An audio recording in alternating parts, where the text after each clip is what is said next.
Man, if it ain't one thing, it's another. Britisher, model 68, been down for repairs. He's broke. And now Common Sense guy is here. You notice I'm not mocking his name. No Common Sense Caracles today because I miss him. Common Sense guy is here in spirit, and I can see him, but some audio difficulties, and I'm down his voice today. So what was it that Uri Geller used to say? Y'all remember Uri Geller, like the spoon bending guy?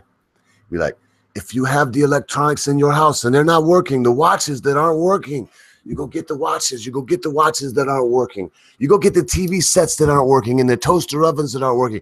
You get those things and get them there with you and want them to work. Come on with me now. You want them to work. And sometimes, I mean, you know, people would call and be like, nah, if you were doing this with Uri and something happened, call this number. If you were doing something with Uri and nothing happened, call this number. $3 charge does apply. And of course, some people would call it and be like, oh my goodness, I plugged in the verschlugging of a toaster. And when I put in the toaster to put in my bagels for my lox, the toaster was waking. It was waking. And you're like, man, your toaster you probably bumped it, man. Or it has the automatic, switch, and you got so freaking hot with your bloody bagels, you almost burned the house down, killed the grandkids. But who remembers Uri Geller? Does anybody remember Uri Geller? That guy was a trip. There's no other way to say it. When he was busted down, there's a dude called the Amazing Randy.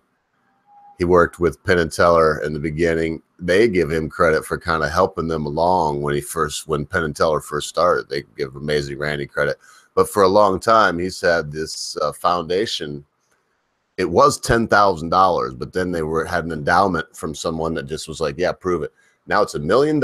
If you can douse for water, if you can use a witching thing for water, minerals, whatever they use those, the witching things for, or psychic, anything like aura readings or anything like that, where you can, or go up to somebody and be like, yes, you had an Uncle Ted. He died when he was 85 years old of this at this date. You know what I mean? Like, boom, like not, oh, was it Ted or Fred or Zed or Jed or Ned? And he's just like, no, it's not. So not like that. But if you do any of those kind of things, well, the Amazing Randy writes you a check for $1 million. You got to prove it. It can't be like haphazard. They have it set up. They tell you. I mean, I've seen so many things with the Amazing Randy. They tell you what the probability should be as these people are, waving a stick over top boxes to try to find the chunk of ore, or they're looking at. They say they can see auras, auras. Am I saying that right? Auras, the outline of energy around people. They say that. They're like, oh no, a thin wall can't stop me from seeing that. So then they put the people behind it. They not only say they can see the aura, but they can tell what the people are from the aura. They're down with the aura. Aura. So they. But then, of course, when they're behind the wall, Amazing Randy be like, well, there's 15 people here, so that if he was doing it random, you would expect he would get 2 out of 15 would be, and it's always the same, exactly what he says. These people get nothing, make these big claims, and then it's always the same thing as it was with Uri Geller, because Amazing Randy is the one that busted Uri Geller. He's working with Johnny Carson at the time, and Uri come out there. And there was all these weights and watches that didn't work and spoons. And Johnny was like, how you doing? Or he was like, hey, Johnny, how you doing? I wouldn't expect all this. He was like, oh, well, we said that we would provide you with some stuff. Oh, but I'm not expecting all this. And he was like, he went to go like this. He was like, oh, don't, we would ask you don't touch them until, we've set the parameters. Of course, Uri didn't do anything.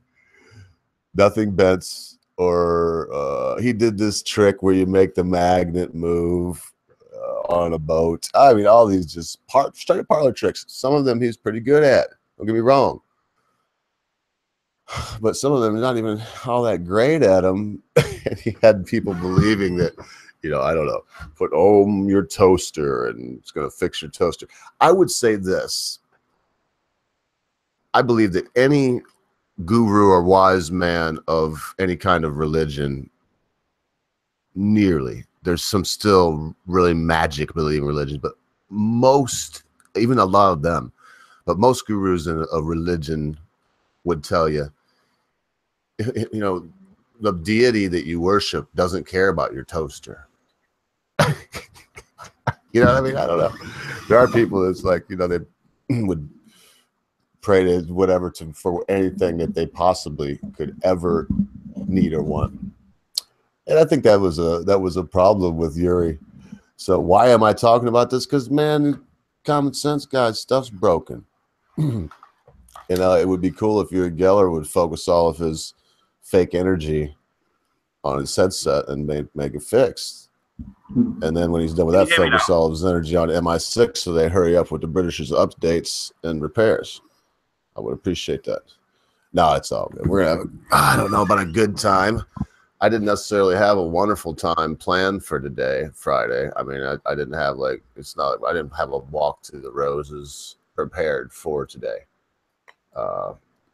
Truth, I got some news together that I was looking at earlier. I think I might go ahead and maybe go through a little bit of this. Can you not hear me now? Too, if anybody was here on Wednesday and want to hear anything more about the New World Order, the Illuminati, Bilderbergs, you know, the 13 families, that kind of thing, just type it in the side. Press 1, right? Press 1 if you want to hear more about that. And I'll go through the news and get to that. If not, I got enough news here to take me through the whole damn time and to say hi. Hi, everybody. Hi, Mad Dodge. Just another thing. Mad Dodge asked me to be on a live stream after this, so got to conserve a little bit of energy. He's going to want me to say something more than hi. You know, he's going to want me to interject something, I'm assuming. Hi, Fogey. First ranker, Sardonic 7. Mad Dodge Productions. Hello, everyone. Wood. I got Wood over here. Well, let me see what I can do. Take a look. First ranker, can you hear me, or is it just Ogre that can't hear me? Mueller had early drafted Trump letter giving reasons for firing Comey. So this guy, the Mueller, the dude that's the head of the investigation, is supposed to be into Trump's collusion with Russia, is what the investigation is supposed to be out. But remember, they started looking into Whitewater and with Clinton and ended up with a dress, a little blue dress. So let's remember that these things can get a life of their own. And seems like nobody's in charge of them at the end. They just go until somebody is caught with their pants down, so to speak. So Mueller's that special prosecutor, Washington.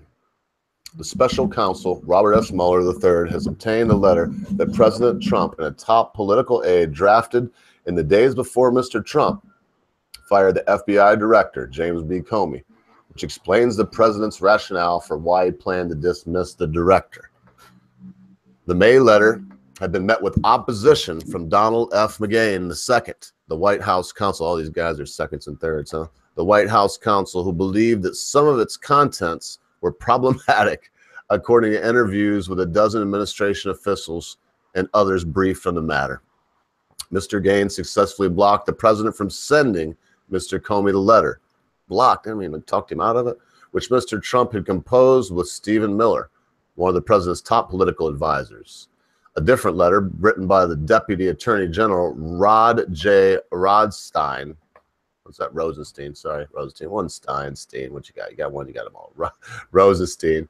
And focused on Mr. Comey's handling of the investigation into Hillary Clinton's private email server was ultimately sent. So they went with this one to the FBI director the day he was fired. Contents of the original letter appear to provide the clearest rationale that Trump had for firing Mr. Comey. Well, where is this? I'd like to see the letter. The Times has not seen a copy of the letter. So how can they even say this? I don't know how they can say that. But the contents of the original letter appear to provide the clearest rationale that Mr. Trump had for firing Comey. Well, they can't even juxtapose them and take a look at them. They can't compare them and make any kind of reasonable assumption of what, and Trump hasn't weighed in on it that I know at all. The Times has not seen a copy of the letter. It is unclear how much of Mr. Trump's rationale focuses on the Russian investigation. Mr. Trump told aides, so they had to throw it in there. So it's unclear, but they want to know about that. Mr. Trump told aides at the time he was angry that Mr. Comey refused to publicly say that Mr. Trump himself was not under investigation, something Mr. Comey had told the president privately. Well, he did end up saying that, wasn't he, didn't he, or whatever? Loyal, he was a butt sniffer, old Comester. Mr. Comey later confirmed the testimony to Congress in June that he told Mr. President that he was not under investigation, but said he didn't make that public because the status could change in the future. Mr. Mueller is conducting a wide-ranging investigation into Russia and associates of Mr. Trump, including whether the president obstructed justice when he dismissed the FBI director. The Justice Department turned over a copy of the letter to Mr. Mueller in recent weeks. I wonder who was in charge of that operation, giving that up. Ty Cobb, no kidding. I'm Ty Cobb, a White House lawyer. He's also a baseball player, right? A White House lawyer declined to discuss the letter or its contents. To the extent the special prosecutor is interested in these matters, we'll be fully transparent with him, he said. Mr. Miller drafted the letter at the urging of Mr. Trump during a weekend in May when Mr. Trump and his team were at the president's private golf club at Bedminster, New Jersey. During that same weekend, as Mr. Trump and a small group of aides were in Bedminster devising a rationale for Mr. Comey's dismissal. They were devising it, and they make this like it's Jekyll Island or something. Attorney General Jeff Sessions and Mr. Rosenstein were working on a parallel effort to fire Mr. Comey. And this just goes on. I mean, it's almost over. Might as well read the dagnab rest of it. During testimony before the Senate Judiciary Committee in May, Mr. Comey gave the first detailed explanation for his handling of the investigation of Hillary Clinton, saying it makes me mildly nauseous to think that we might have had some impact on the election. I remember that. I was watching it live when he said that.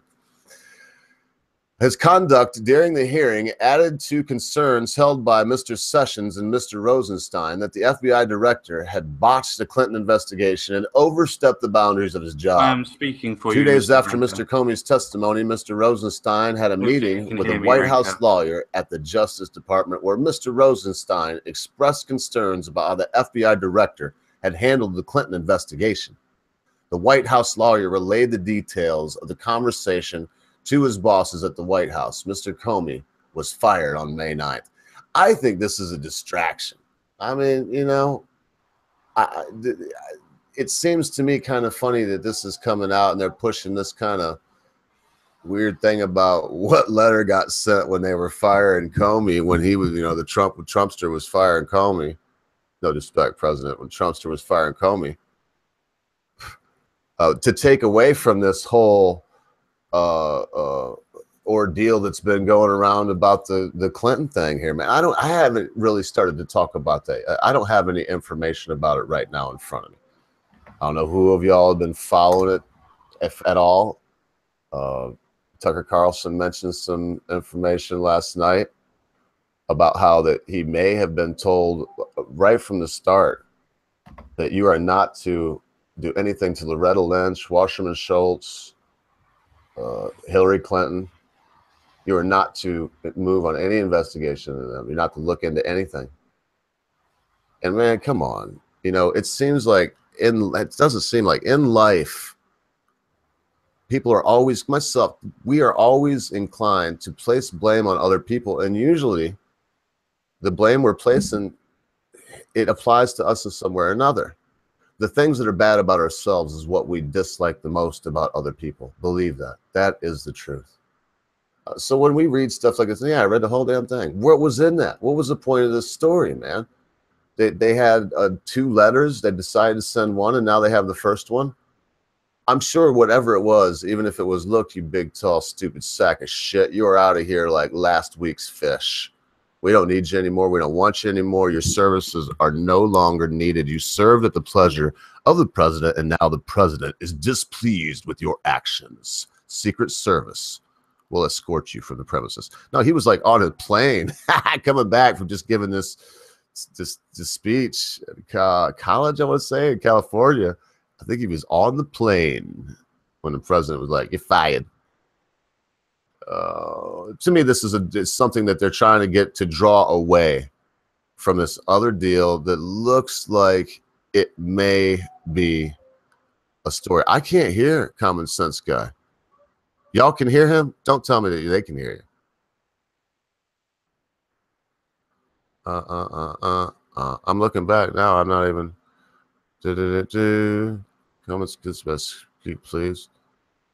Yeah, we got you. Oh, so they can hear you. Something is messed up in Denmark. I'm gonna try to fix it so I can hear you too. That would be great, man. I wouldn't just have to ramble on all by my lonesome. I don't mind it, but it's good to have somebody. Let me see what I can do.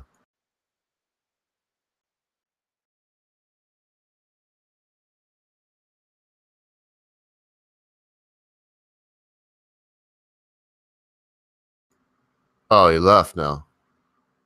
I can try like 3 or 4 things. The problem is now we're on air, and if y'all have to bear with me, because as I try them, I mean, I can't. It's all I can do. It's turning me off, and then turning me back on. It didn't sound all that good. Hi, Buttercup. What's wrong? She said, "Wretched me." It's good to see you, young persons, as we try to get through this. Who knows what? I'm gonna keep rolling. If I see him come back in, I'll try a thing or two else. Like I said, I don't know. I got going to voice meter now. I can make it go. So default. Try that. Hello. Yeah, y'all can still hear me, right? Yeah, y'all got me.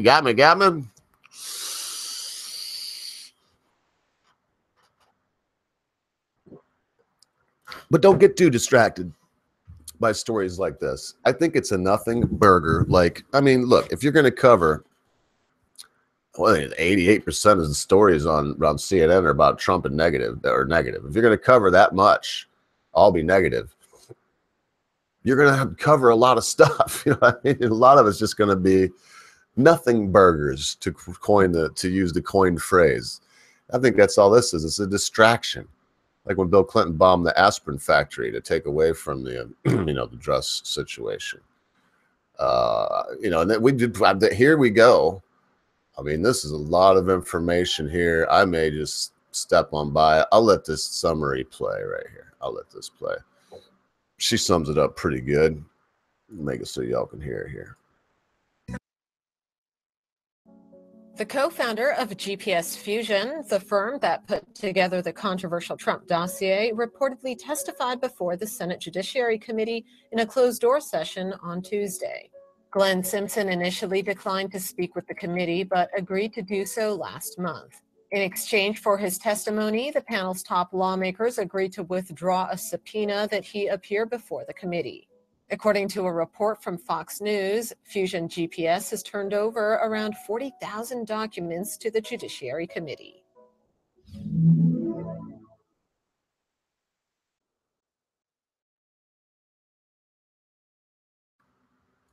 There you go.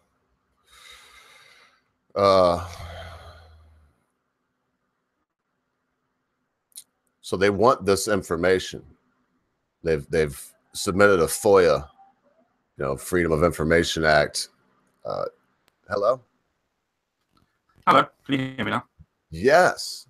I don't know what I didn't really change anything. Hang on. Yes, I did. I went and I put it in default on my speakers. I don't know where you were coming out to, but I'm glad you're here. How you doing, bro? I'm doing all right now. Now we can actually talk and everything. I'm doing all right.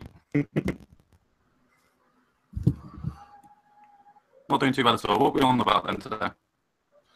Oh, you heard me probably talking about the Mueller thing, but that was a long-winded way to say I don't even know why this is a story. This whole Mueller had early draft. He just got a letter that was like the first letter they'd wrote that they were going to send to, and that's how in-depth these investigations are. So somewhere in a computer trash heap, in a file somewhere on a hard drive or somewhere, they found this first letter that, and even though no one apparently other than Mueller's seen it, they're already speculating on, if it could have to do with ties to Russia. Like he would tell him in an open letter, he'd send it to him. They're still going on about Russia.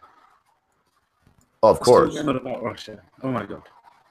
I think Tucker Carlson made an excellent point midweek when one of your senators was saying that anybody that speaks to Russia is now going to be considered a what do you call it, a traitor. And then Tucker Carlson was like, well, Hillary was talking to the Russians, and Bill even did an actual speech over at Russia. So does that make them? It's like, no, they were honest. They were honest. Honest about what? What? Talking about them? Yeah, no, they were honest, so it's all fine. It's like, no, you're going against exactly what you just said. And who makes that decision? I mean, that's what kills me. Who makes that decision? It's just like Antifa, which they might come up in a minute. But they, it's it's not violence on one side's bad, but we're right, so we can do it. That's nonsense, man. By any means necessary, yeah. Great. By any means necessary. You want to take down our statues and get rid of our history, so the Democrats weren't the ones that were the party of slavery. That's fine. You do that. You prove that to yourselves. Doesn't change history, though. Well, something's trying to be stopped. I mean, when you look at stuff like they're trying to get your attention on little things like this other letter for Mueller's dismissal, his letter saying you're out. And here we go. The FBI is not wanting to release the dossier information. And again, on the right side, man, there's all this speculation, common sense about, oh, well, there may be information in there that shows that the FBI was working with Russia on Hillary's side. And which, I mean, I don't see any evidence for that either, man. I don't know. I don't think the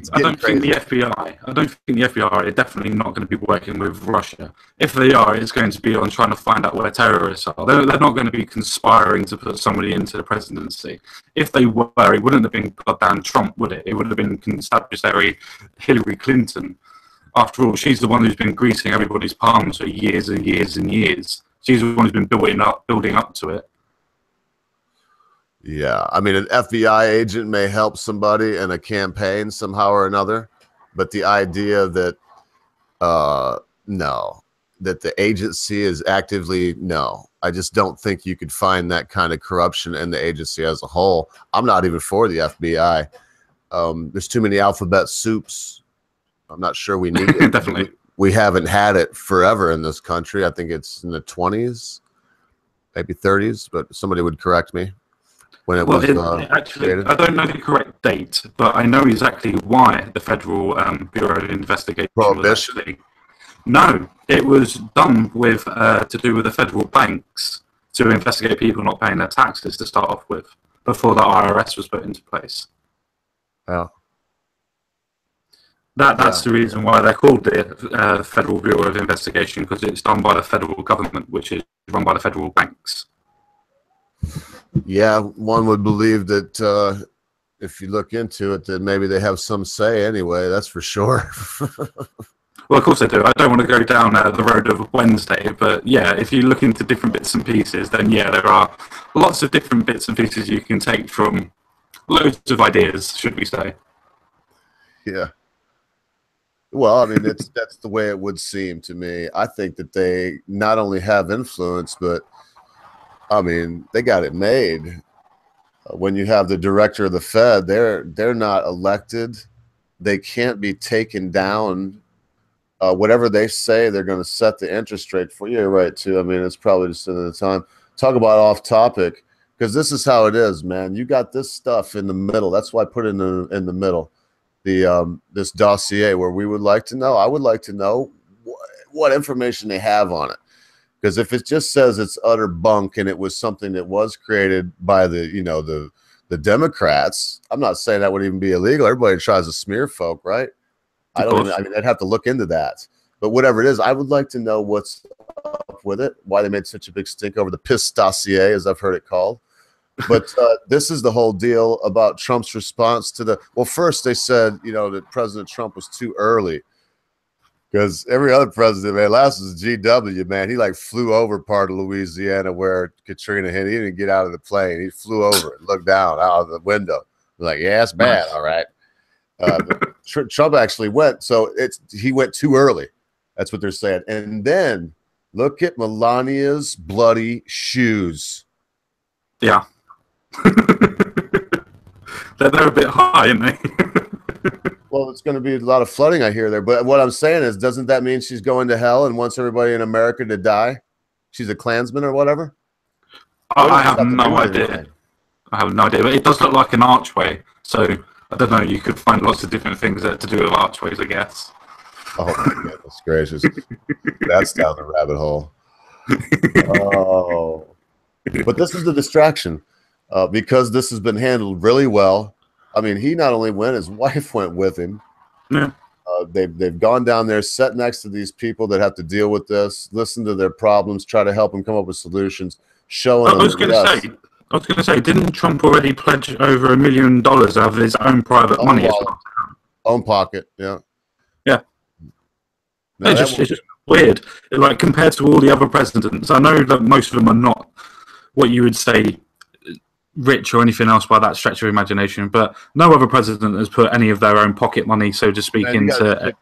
Every president has been god awful rich. $1 million to any president that we've had would be not much. It would just be a good example. It would be like you or I giving, I mean, even to GW $1 million, that'd be like you getting in your wallet and pulling out 20 quid. I'm not saying you wouldn't miss it or you don't want it, but it would be the equivalent to that. It'd be like, yeah. It's still a nice gesture, though, either way. Yes, I agree. But you don't see it done. I don't think he'll get, if they give him any credit for that, they won't. It'll be negative. They'll say, well, he did that to look good. That's the only thing. Or he didn't give enough. Or he didn't give enough. He's super rich. $1 million quid's not anything. It's like £20 out of your pocket. Yeah, you give 100 million. Exactly. And to every Latino child in America, undocumented ones only, the ones that are American citizens, go fuck off. But every undocumented little brown baby in America, he should buy them all a house. Exactly. And make sure that they put it in their will as well. Every rich person has to put it into their will that they have to give it to a young child as well of ethnic background. Right, because their white privilege will, whoever they're leaving to, their white privilege will help them be able to get another one anyway, more land or whatever anyway. Exactly, that's correct. Yeah, their white privilege will find a way of paying for it. Do you remember who that was that spouted that racist nonsense? That was a leader of Black Lives Matter. I can't remember her actual name, but she was a co-founder. Sorry? Sage Giroux or something like that? It was like something like that, yeah. Beanie. Yeah. Everybody's been trying to say that she's not a co-founder, but she was the co-founder of that chapter, so to speak, in that area. So technically, she definitely speaks for that area. So she is a member of. No matter what, that she's up there in their ranks of them, and they can't deny that. Exactly. Yeah, this is what we're supposed to focus on. I guess I got this picture up for an awful long time because all I can say is, make the first lady great again. I mean, why is she wearing high heels? Look at them. Look at the legs and whatnot. She looks good even in the jeans there. I mean, I don't want to be inappropriate more than I already have been about the first lady. You know what? She's wearing heels, don't you? To make sure that. No, go on. The reason why she's wearing heels is to show to the men that she is not smaller than them and to make sure that her stature is bigger than the men. Feminism. Maybe. She is tall. Man, them heels right there got to put her up about, 5'10". Close. I would have said that's about 5 inches off of the floor quite easy. Then that heel, that's up there, man. That's right up there. Yeah. All I could say is more power to any chick that wants to do that to make her calves look better and whatnot. More power to you, ladies.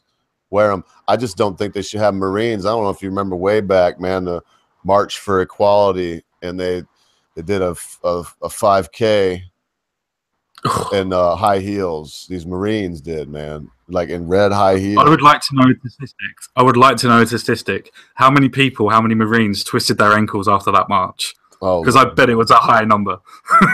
Yeah, because they were weak, and it's just so stupid anyway, man. It's not like a burqa. What I would like to see is for some feminists to do a 5K March for Equality where they do it in a burqa, full-on niqab with a burqa. The whole full, you know what I mean? The nylon black. Yeah, the full dress, burqa. The face thing. All you see is some eyes. Yeah. They all end up looking like Satan. What the hell is that guy? They always end up looking like the terrorist he has in his cartoons. So funny. Oh my goodness gracious! Yeah, and here's some more insanity. I just found these stories, man. I thought I would talk about them a little bit today. It's Casual Friday, so Yeah, it's fine with that's me. why. I've got no problems. I'm so bummed that I miss Wednesday. Oh, it's all good. I'm not glad anybody missed it, but it was kind of cool for me for the first chunk there. Just went on an all-out ramble and tirade. Yeah. But it was still, yeah, I missed y'all too. Britisher, I think he may have died. We'll say, don't anybody start the rumor that he may be dead.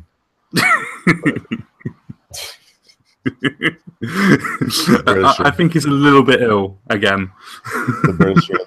No, I don't know. You know, I know one thing about you British. I'll leave it up to him to say whatever, whenever he wants to. I don't get it. I think that should be universal. It's not. Look, here he is too. Oh my goodness. How you doing, Brett? Good evening, everyone. Good evening.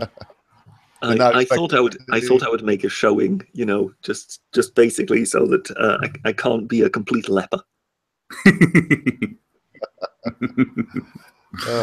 Glad to have you aboard. Well, you know, I mean, I don't know how much the audience knows. I just thought I would inform people. You know, I have managed to put my back out, and so I'll kind of have to sort of do the sitting in front of the PC in somewhat short doses. But here I am nonetheless. I just can't stay awake, I guess. That's what I was just like a moth to the flame. That was the point I was just making. Was that I don't even. I mean, if you wanted to say what it was, I guess said your back. Some insect flew by your head. Yeah. Oh yeah. There's some flies. There's like 3 flies. I've got a fly swatter right here, but I'm never gonna get him. Every time they land, it's on the monitor. So, but there's 2 of them in here, been causing hell. Yeah. You've got a lot of flies. It's a barren news day when the flies are the topic of conversation. Indeed. No, I got some serious stuff here. You already missed it. You missed the first part. It's all a shuck and jive game. The news is anymore to me, Bruce. I mean, everything they're showing you, what I've been reading today, all the news I've gotten, it seems like it's trying to draw your attention away from something on both sides. I was pretty much trying to paint that today. Well, yes, I could well imagine that deflection, to a certain extent, is the name of the game. Huh. Yeah. Misdirection. Yeah. So what do you do to feel better, if you care to share it? I mean, what are you up to? Well, I have just sort of returned from a prolonged session on the sofa, just watching Jordan Peterson lay into postmodernism. Sounds like I could watch. See an interesting. I think you can watch the whole thing, or you can watch kind of like smaller clips of the same interview. So if you enter Jordan Peterson and Echo Times, you get quite an interesting recent interview that he's done. That's not the Echo that I'm thinking of, is it? I don't know. The Echo that's in England, in the UK. I have no idea. I do not know where the Echo Times is situated, I'm afraid. It's quite a smallish paper. I didn't expect that Jordan Peterson would be doing an interview with them, so it must be a different type. It could well be, but no, he's on good form. I took it on recommendation of somebody who said they hated it, and given that they were arguing from a feminist perspective, I knew this would be something worth seeing. Sometimes those are the best recommendations you can get. Precisely, yep. Yes. It's like I say, sometimes insults from certain people can be the greatest compliment you can get. Yes, exactly. So if your enemy's saying it's absolutely horrid what you're talking about, you can 9 times out of 10 think, I'm doing something right here.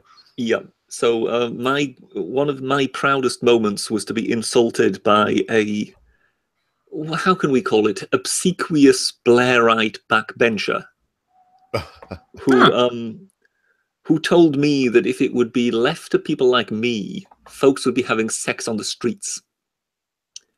Now, Wow. he obviously meant that to be an insult. I took it as one of the greatest compliments I could possibly receive, given that it came from his camp. Well, as you said, a backbencher from Blair, that wasn't Jeremy Corbyn by any chance, was it? Oh, no. No, I just wanted to get the jive in as backbencher for Blair. Jeremy Corbyn would have referred to me as an enemy of the proletariat or something like that. He would never have been quite that worldly. Fair enough.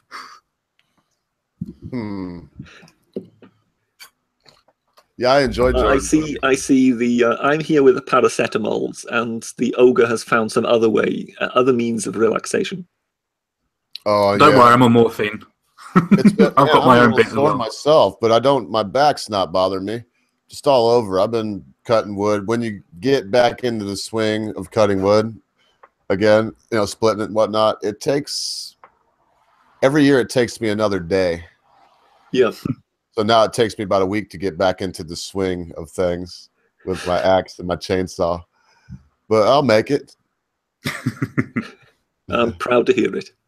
I could lose about probably 15, 20 pounds anyway. Won't hurt me to do that. Get the old heart pumping a little better. Yes, I'll have to start up with my swimming again. I'm afraid I've become rather lazy recently. I've had too many rightful excuses to basically say, well, I'm busy with making these videos. So basically you end up sitting in front of the PC all the time, editing stuff, as opposed to taking yourself an hour out to go swimming. I have no idea what you mean by that. No, of course not. I mean, which YouTuber would? Exactly. Yeah, you got to take that time, though. I mean, one should take the time to exercise and take some time for themselves. Nothing, otherwise you just injuries. Pumping out 2 videos a day on you too fast. I think the expression you're trying to avoid, Mr. Ogre, is otherwise you begin going to seed. Yes. Yeah, you end up going to seed. That's for sure. Well, I've heard it said, if you rest, you rust. That's a workout lady named Denise Austin. I don't know if she invented that saying, but she's definitely. Well, given that I know of an Asterix comic that must have been written somewhere in the 60s or 70s, in which that expression was already jokingly used, I suspect she won't have invented it. Yeah. I'm always dubious when someone says something like that often, and it's like you never, I'm sure everybody hears something somewhere. I did have a friend of mine. He's a little older than me. He tried to convince me that you ever heard the saying, like, there's a fungus among us? I've not heard that. No. Like if somebody got athlete's foot in the shower room in the football, whatever, people say, like, there's a fungus among us. It's a joke. Boy, I tell you, man, this buddy of mine, he swore up one side down the other that him and his friends invented that saying. And I was telling him, like, dude, there's no way. My old man says that. He was anyway.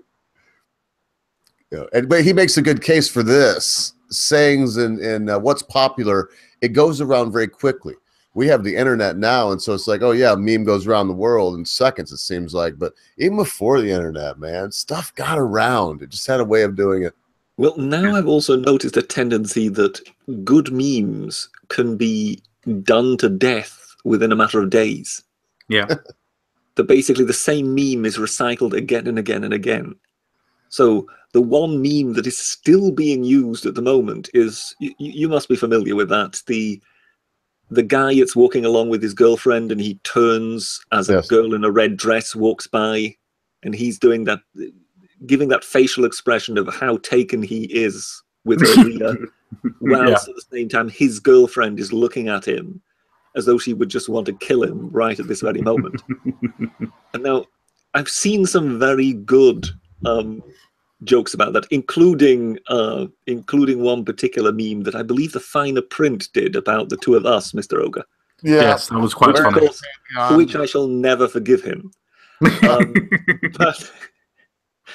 But since then, that meme has been absolutely murdered I think the worst outing so far that I have seen was by Stefan Molyneux trying to promote his book. And yes, that I think by now, really, whenever you see this meme come along, you just want it to die. Yeah. Leave it to Stefan to get one more jab in out of it. He always seems to be a little bit late. Smart guy and whatnot, though. I don't want to take away from what he does. Well, he may be smart, but I'm not sure memeing is his strength. No.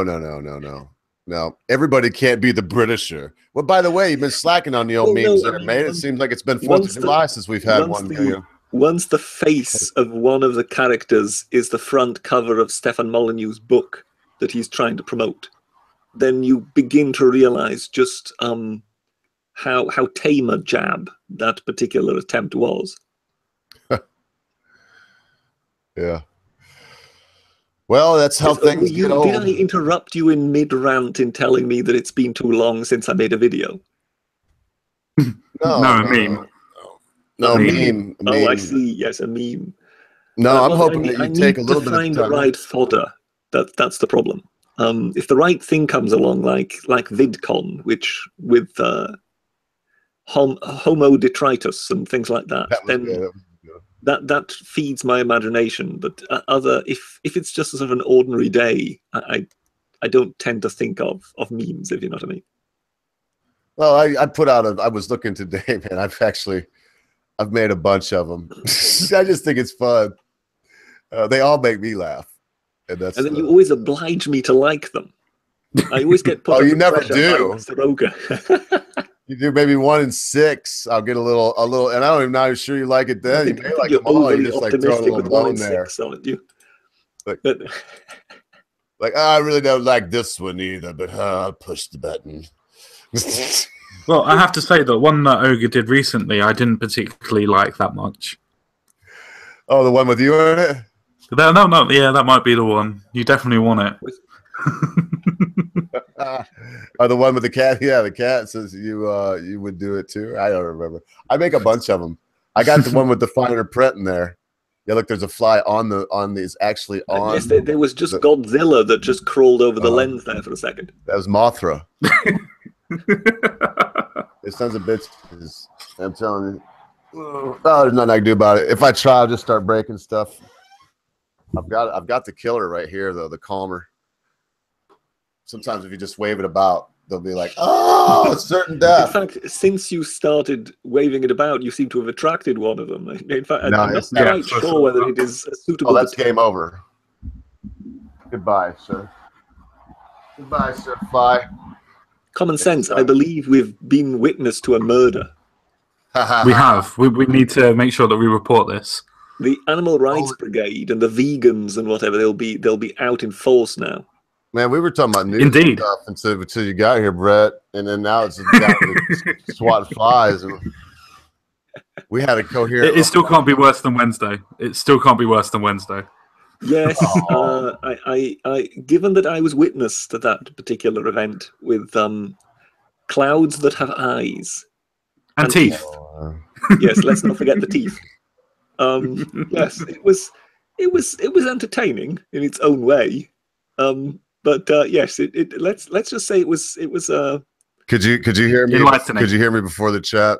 Common sense. I remember hearing you asking that particular person how much LSD had been consumed at the time that photograph was taken. I believe. And he said a lot beforehand.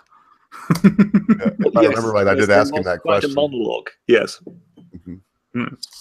Well, I mean, I was trying to keep it pretty. If I'm going to discuss something that is very controversial, like is the CFR in some way connected to a cabal that is, whatever, and what's their agenda? I don't want to. I don't want to start talking about lizard people. Leave David out of it. Yeah, because I think David Icke has got trademark on that, doesn't he? He has, yes. No, because there's these other dudes, Britt, that talk about these underground bases, and this guy was famous for a while. Yeah, the Morlocks. This guy's famous for a while. He got he was missing some fingers, and he said he fired a 9mm at it. He got his fingers shot off by a laser beam from this gray alien, and they live under the ground. They're right there under us right now. And no, these people exist. if the bad thing is these nut jobs will have like 15-20% of what they say is stone cold truth. It might be hard to swallow some of it. It's stone cold truth. So but what you're saying is he had his finger shot off by a laser beam, but the rest isn't true. Yeah, exactly. Yeah, no. They'll throw in something about they'll mention, because if you remember, Sargon was on and he quoted a very famous quote from Rockefeller, where he was like, "Well, if you're accusing me of being a part of a society that is trying to get a one world, wasn't it? Huh? Wasn't it Rothschild? No, it was Rockefeller, Nelson Rockefeller memoirs. But anyway, I mean, regardless, because they have, if you go to Evelyn de Rothschild's notes, there's stuff on him too. It just happens to be what he was quoting from the memoirs of this one particular dude. Anyway, when you mix that in there, no matter how true it is, with that much crazy, I can't swallow any of it. You know, David Icke will go from some really good information himself, really good info, to good gracious, man, the moon is hollow and sending out signals. He's the one that I think invented that action right there, right? He first one that came out and said the moon was sending out signals and it was hollow. Are you saying it's not true? Why? Hey, you believe what you want, Brett. I ain't gonna tell you what to believe. I don't think so. I don't. I mean, the moon's just a flat projection on the dome of the flat Earth. Moving on. You leave Bluebeam out of this. Try to out crazy me, are you? Leave Bluebeam out of this. Leave it alone. Project Bluebeam. That's a good one too. It's better than it's better than Project Blue Streak. That was our missile program. It was. It didn't go well. A lot of that technology, I think it then moved into Project Black Prince. And I think quite a few of those stages were then eventually incorporated into the European Ariane rocket. But the Brits don't really ever get any credit for that. But there you go. No, we just get a lovely divorce film. Sorry? You British people made a rocket? Oh yes, sort of somewhere in the post-war years, we were firing rockets from, was it Northumbria or something like that? Right? And it was Project Blue Streak. Huh. But they must have had like Mercedes engines in them, didn't they? No, it was entirely British. Trust me. The motor was British. Basically, we couldn't get any German scientists to build our rockets because you would nick them all. I was going to say, yeah, you incarcerated them all. I think incarcerated would be a bit strong, wouldn't it? I don't think that. I don't know. They were told. They were told. I don't think Werner von Braun was incarcerated for any length of time. No. Well, no, but he was given an ultimatum. He was given an ultimatum. If he didn't do anything, he would be incarcerated. The Saturn V rocket, wasn't he? Something like that.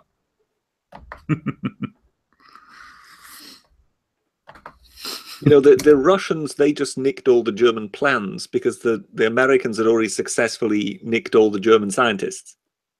Yes. Yep, that's completely correct. We had some pretty good ones anyway. What was the news you were actually talking about before I so rudely interrupted by entering? Oh, I had this this thing. We talked a little bit about this. There was another letter that Trump had composed to fire Comey, but it didn't go. But now Mueller has that original letter to fire Comey. Like it was the original draft or whatever. So they're speculating on what may be in it, but they haven't seen the contents. Okay. And I don't know. I was just looking at how that's out, but right now the FBI is not releasing the information that they have on the dossier, the PIS dossier. Well, chances are they just want to complete their investigation before they release anything, isn't it? I mean, that would sort of make sense. It's time for it to be released to the public domain. It's all this stuff when it's FOIA, they have to do it within a certain, see what I mean, certain amount of time. So I'm sure that some of the things in there are either under that time limit or whatever. So it's got nothing to do. It would I'm not anyway. And they don't even say that. They don't even say they're not releasing it. I would have just thought that anything regarding Trump and that investigation would surely fall under a current investigation at the moment. So I would be surprised if they would release anything that would be subject to current investigation. Oh, well, if this isn't on, I mean, they're not even mentioning that in the article so far. I just thought it was funny that while this is going on, whatever it is, I don't think that either one of these two stories are all that important. No more than the Melania Trump. Oh, y'all can't see the pictures anymore. I switched it back to this. I'm so excited to see it, Brescia. So yeah, you know, we went from this deal to that deal. Was that to, Melania? you know, Trump this. in Look at high that, Brett. heels? Yes. Yeah, Yeah, because it's a hurricane. even on the BBC, because it's remarkable how they all take their lead from each other.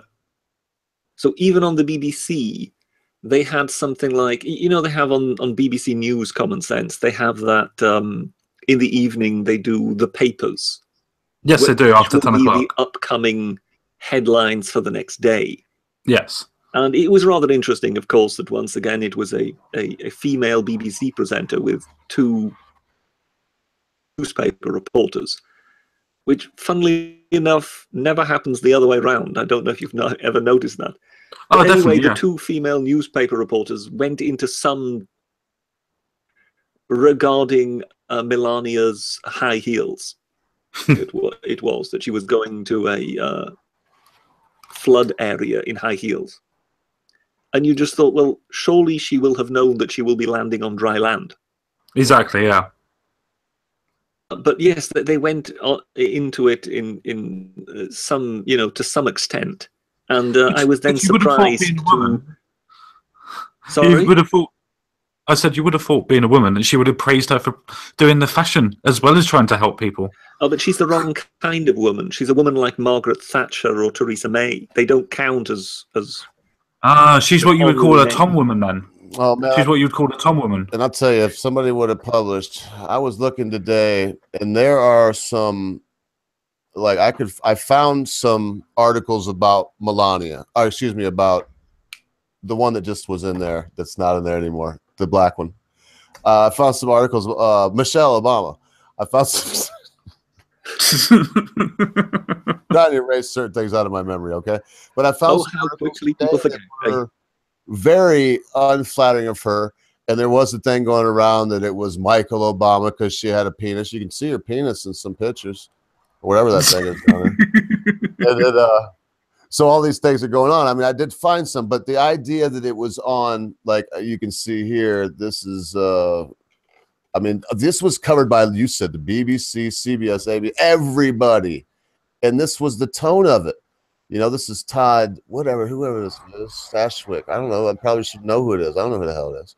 Nothing says I'm in touch with the people like, and then it shows the article, Melania Trump wears stilettos to tour Houston. This is from the Hollywood Reporter, you know, bashing her. And this other one from Chelsea Handler, you know, Melania taking off for Houston on Air Force One in stilettos. I mean, Chelsea Handler. I mean it in a nice way, where everybody's just bashing the fact that she's walking around in stilettos. Why aren't they just saying, well done for actually going and actually showing support? Well, oh, right, yeah, you already mentioned it. She's the wrong what type I of would woman. just love to know is, what does it matter? She is not the elected official. Who cares? Who cares? Exactly. That's the best point. It's really a strange one that somehow she is being singled out, even though she is the spouse. So she is not the elected official. So if they hate Trump, then surely they should reserve their hatred for Trump. But it appears now that just any of Trump's satellites is fair game, just simply because one doesn't like Trump. Yeah. And you just sort of wonder what goes on in their minds to kind of justify that. Yep. But then again, I mean, we've also just heard about Michelle Obama's penis, so perhaps, you know, that you heard it here first. Also that Michelle Obama has a penis. Perhaps and confirmed it in different. You know, it doesn't only work with you know, bias toward one side, but it is a remarkable phenomenon. I mean, over here, I have never heard anybody really have a serious go at the spouse of a prime minister. No. I mean, frankly, I think I think the husband of Theresa May would be able to walk down Oxford Street. Nobody would even know what he looked like. It's the way it should be. I mean, really, like you said, who cares what he looks like? He's not if he's not an MP or anything, who cares? Yeah, no, it's so that is kind of, you know, making fun about, or not, it isn't so much they're making fun about her, basically criticizing the fact that she's wearing stilettos is the equivalent of criticizing the tie or tie pin worn by Theresa May's husband in a visit to Japan. And you just go, well, why would that even matter? I mean, as long as he's not somehow actively embarrassing the nation, then who cares? And people may think, well, okay, it's a strange choice of footwear, but she's a former model. So if this is the kind of stuff she wears, well, you know, good luck to her. What does it matter? Exactly. If she would repeatedly fall down the steps when she came out of Air Force One because they were so unwieldy, then perhaps, you know, there might be some point to it. But if not, well then, yeah, I really don't know where they're going with it. But yes, there seemed to be an enormous amount of column inches dedicated to her footwear. And it was almost as if they just didn't have anything else to say. They wished they wished so badly that Trump would make the same mistake as George W. Bush had. And as Trump didn't make that mistake, well, we have to find something else to talk about. On the other hand, I have also heard the opposite of how marvelous a job Trump did. And frankly, you know, other than turn up with the airplane and be present in a way to kind of, you know, show public empathy, so to speak, as the leader of the nation. Well, what else did he really do? Do you understand what I mean? But if you're going to take away from, let's say, for example, during Katrina, what is happening so far, what has been happening and is happening, because under this scrutiny, I mean, this is all anybody's saying, is that the help is there, the chain of command is not broken, the water's coming in, people are going out, everything's happening as smoothly as it possibly can when you're talking about a hurricane. So if, well, yes, but you're not, let me just tell you, Brett, if you're going to give credit to the fault in Katrina to GW, which I do, because the buck stops there, well, then you kind of got to give the credit for the good response to right now who is the president. No, I think you misunderstand. I am not giving the blame for the fault at Katrina to Bush. Basically, well, I'm just saying that's why I'm basically saying that Bush's problem with not turning up at Katrina was a PR issue. Yeah, I agree. Not the organization itself. The organization of the whole deal was also very. That's what I'm getting to. The problem is it. What's it called? Is it FEMA or something like that? FEMA, it's called, isn't it? Mm-hmm. That showed itself to have serious problems when it came to Katrina. But that, of course, now has had years to reorganize itself. And I mean, let's face it, it will not have been Trump who in the last 6 months has completely re-coordinated FEMA. So they just fired the head guy. FEMA has clearly because he restructured it. So I don't know, Britt. Look, FEMA has clearly had over a decade to reorganize itself, and it has since responded to other disasters and apparently worked quite well. Well, I guess so. Yes. In that regard, I wouldn't really hold Bush. Yeah, and every time the person at the head got the credit for it. Yes, but I wouldn't really hold Bush responsible for the failure of FEMA at the time. It was just simply that FEMA was badly organized. Man, I just disagree. I mean, things changed. Bush's main problem seemed to have been a complete PR disaster, and that I think is largely what it is when presidents turn up at these disasters. Because let's face it, what can they really do?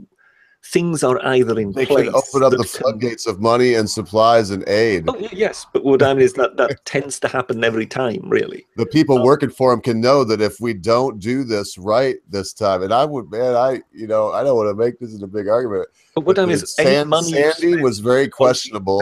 There was some disasters under FEMA with Obama that were very questionable. This one so far, they wish there was some question, but thus far it's done the way I think that a government should do.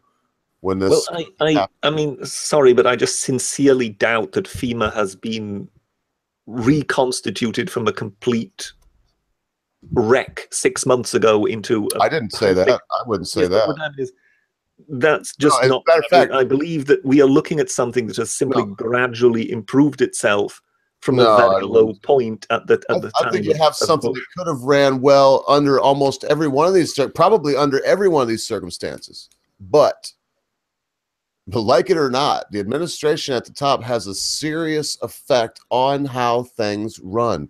If people know they can get away with a thing, or if they know this is the way it is, then that's the way it usually is.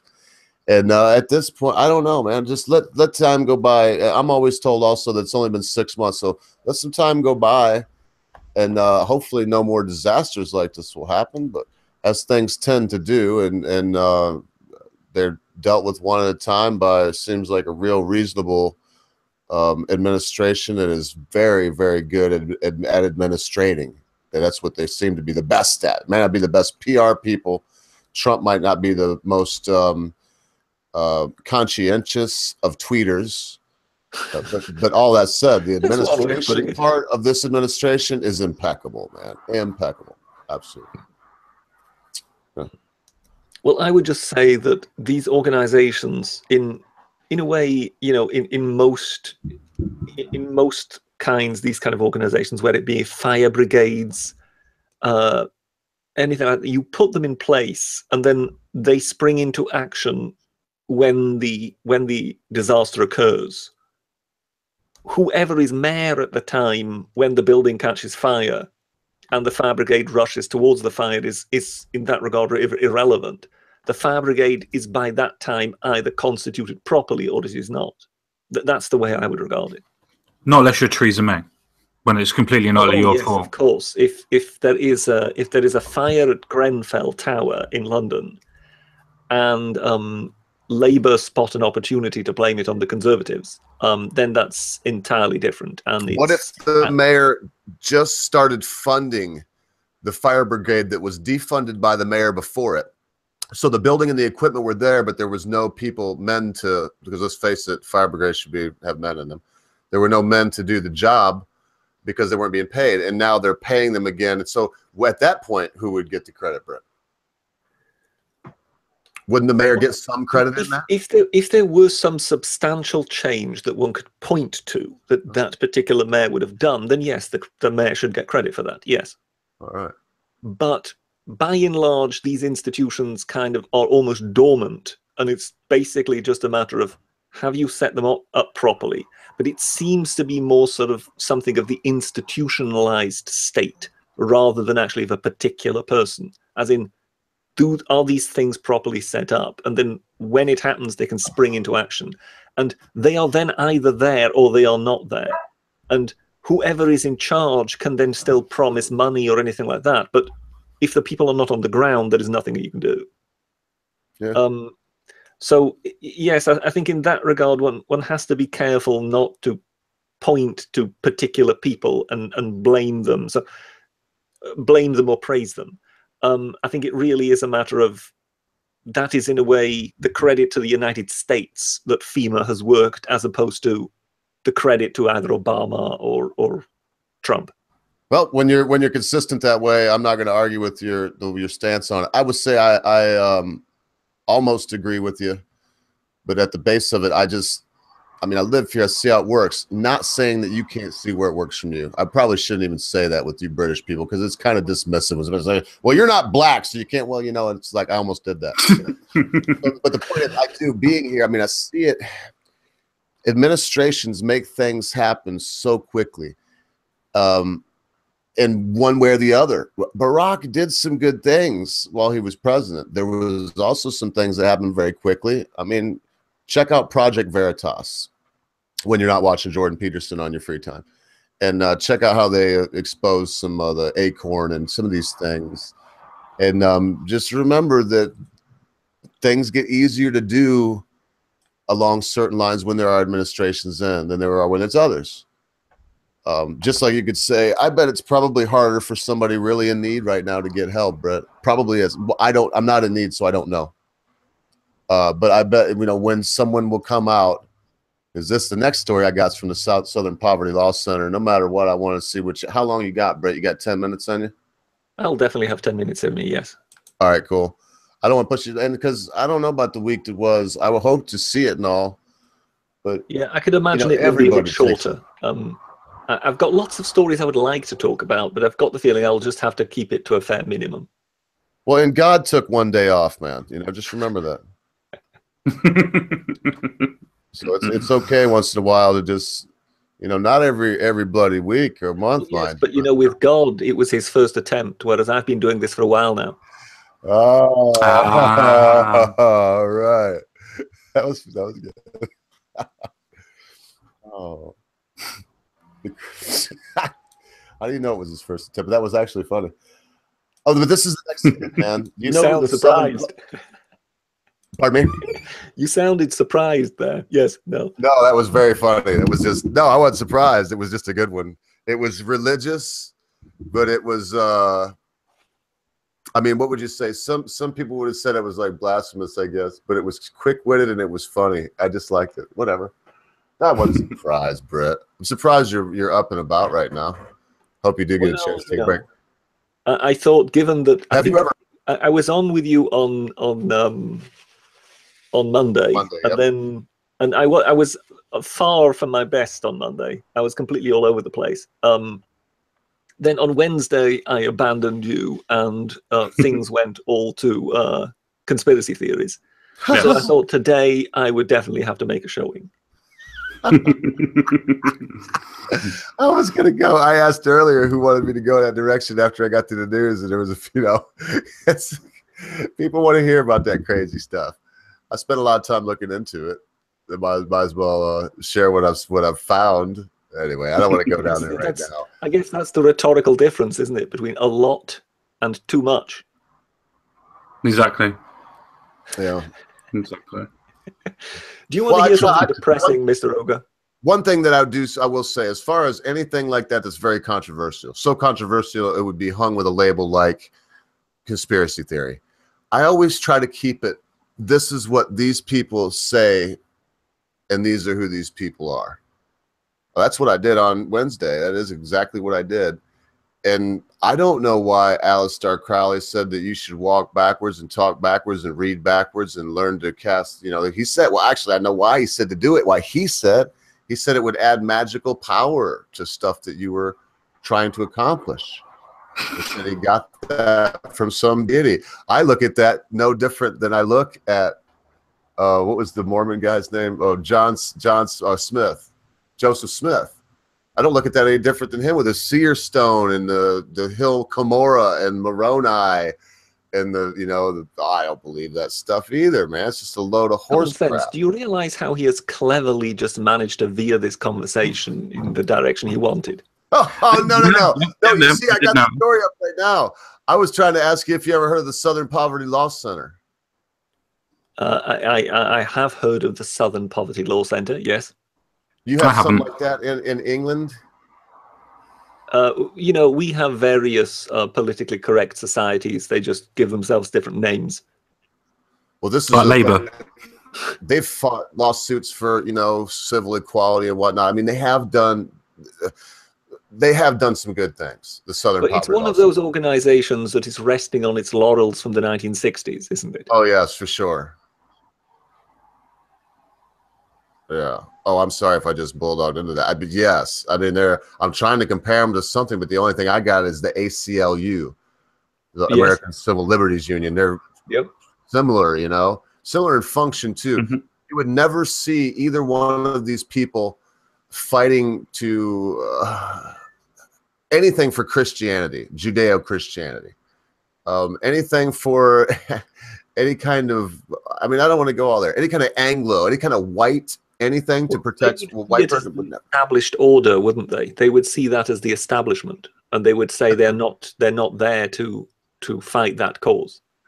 Every time I hear white privilege, I want somebody to take time and go to Appalachia, to go to Jellicoe, Tennessee, rent a car in Knoxville. It's the closest place you'll be able to do it. Drive your 80 miles north and go and check out Corbin, Kentucky, Knoxville, Tennessee.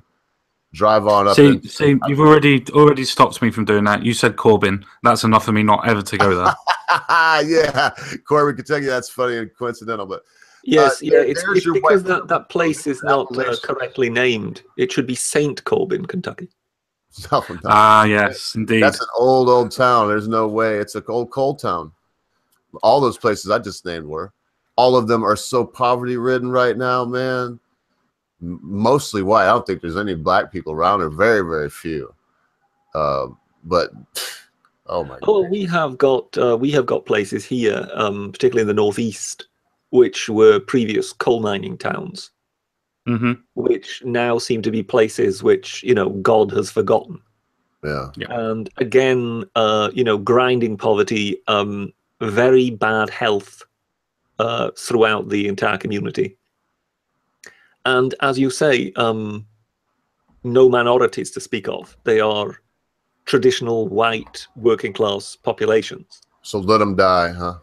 And funnily enough, they never figure in speeches by Diane Abbott or any people like that.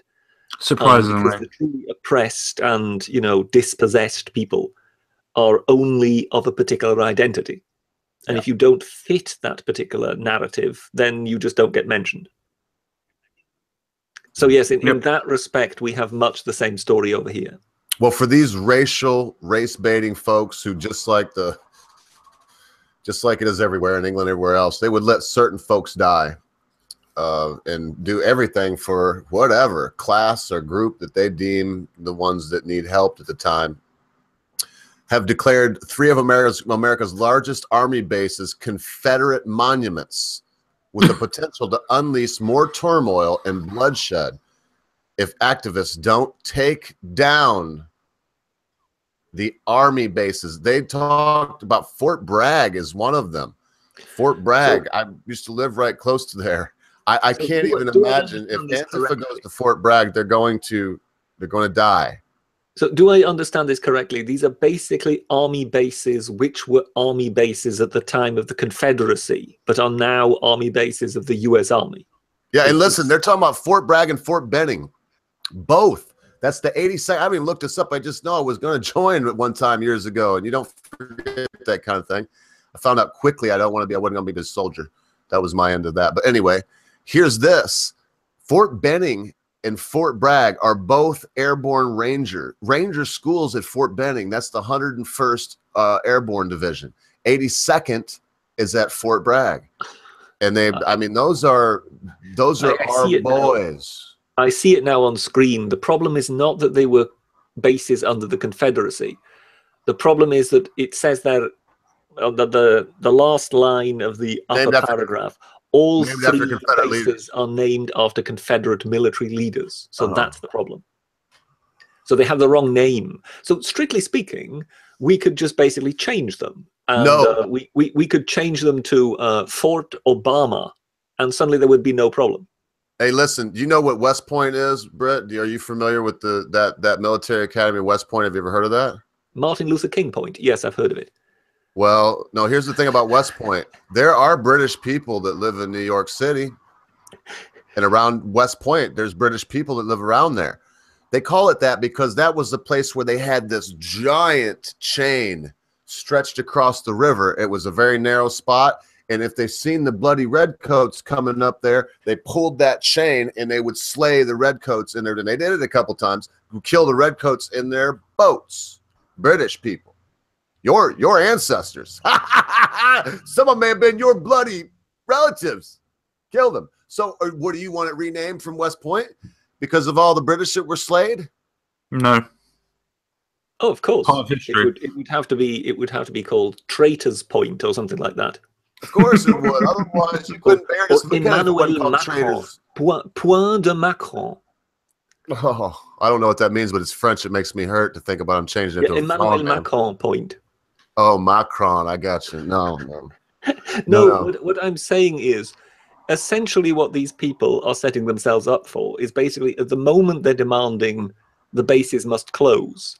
But that is more than likely just an opening gambit to then demand, well, okay, we are willing to compromise. So we won't demand for the bases to be closed as long as you accept that the bases need to be changed in their name. Well, these morons are saying that if activists don't close them, that's what's got me on this, Brett. I'll show you this map too. So my feeling is that they're more than likely going to go for some historical black characters, and then the names will have to be named after them. Yeah. Well, I mean, there were some historical black characters that weren't that great too. But more than 1,500. You see that? These are all of them right here, lads. Common sense. What do you make of Fort Mugabe? Oh man, come on, man! What do you say that they take down Nelson on Trafalgar Square and put up a big Zulu shield warrior right there? Shaka Zulu, yes. Yeah, no, that's Zulu coming. Yes. With a spear. Why would you like that? Would be good. Oh, very much so. Diane Abbott would be in seventh heaven. Oh, exactly. I feel the same way as you feel about that. Same way. I don't know. Don't change it. And I don't look. And here's the thing. I've seen this big deal about Bill Clinton has a statue, right? A bronze statue. He does. And like now there's some right-wing nut jobs. I'm like, well, if they're going to tear down all our statues, we're going to tear down their statue too. You got a statue where Bill Clinton, he raped a girl. I sign it. That was a really good impression. I was quite convinced. Well, they shouldn't be tearing down statues. Leave Lenin alone. Leave Lenin stand there. I don't know why they put him up to begin with, but they did. I've seen that statue. I've been there. I've seen that statue. It's just there. They usually have his hand painted red. Yeah, they have one of his hands painted red. When it comes is that to to insinuate the blood that he has on his hands? Yes, red, is it? I think. Yes. I think when it comes to Lenin's, when you look at Eastern Europe, you do understand why they took them down. Yes, but the way they took them down, Britisher, I seen your comment on my video. I appreciate that. But do you see what I'm saying? It's the way they took them down. If they had no other choice than topple it at night without the fanfare and whatever, because at one point this man was powerful enough, or his ideas or his followers, to get that erected. That deserves a bit of respect. Well, I think in quite a few places in Eastern Europe, they basically created parks and they put them in there. So now you can go for a ramble. You can take the dog for a walk, and you can wee on the pedestal upon which Lenin stands. So in that regard, they just basically took them out of the town centers, saying, look, folks, we've had enough of these. Because very much when it comes to those Lenins, when you look at them, they were very much a symbol of sort of dominance. And I think that is in a way what many people at heart are alleging that these Confederate statues are in the South. And that is why I would say there may in fact be too many of those statues. So one may want to thin them out a bit. But how many? What's the quota, Brett? I don't know. I have no idea. I mean, it's a matter of what people eventually come to. They were erected. So everything that was put up, pre-1960s, okay. Everything after is racism. It should be taken down. I don't think one can make a blanket statement like that. I think they should leave it up. I think here's the biggest problem I have. When they changed the flag of the state of South Carolina, it used to have in the field, it used to have a rebel battle flag, a Confederate battle flag called a rebel flag. You know, it has stars and bars. They did a survey, of course, to see from the people. They did a vote. The first time they put out the ballot, it came back. It was such a landslide, and they didn't want to. It took them 2 days to say that it was 82% of the black population voted not to change their state flag. 82. Let me make an example. They did it anyway, by the way. Let's take the city of Detroit. Take it. We don't want it anymore. Yeah, how many Lincolns are enough? You know, if you have two main squares with Abraham Lincoln in it, is that too much? No, I think you more than I can live with 2 Abe Lincolns. But what if there's 24 Abe Lincolns? You know, at some point, you can't put a precise figure on it, but more than likely at some point you have too many Abe Lincolns in a city. Do you understand what I mean? Yeah, but let the city say that. Well, no, but I agree with you. Let the people make up their mind how many General Lees they want in their city. But that's what I mean. I think that one of the problems in the South is perhaps, I'm speculating here because I've never been there, but from the impression I get, some people feel that it's just too much. And I can have a certain amount of sympathy with that idea, but it should always be left to the people in the end whether they think so or not.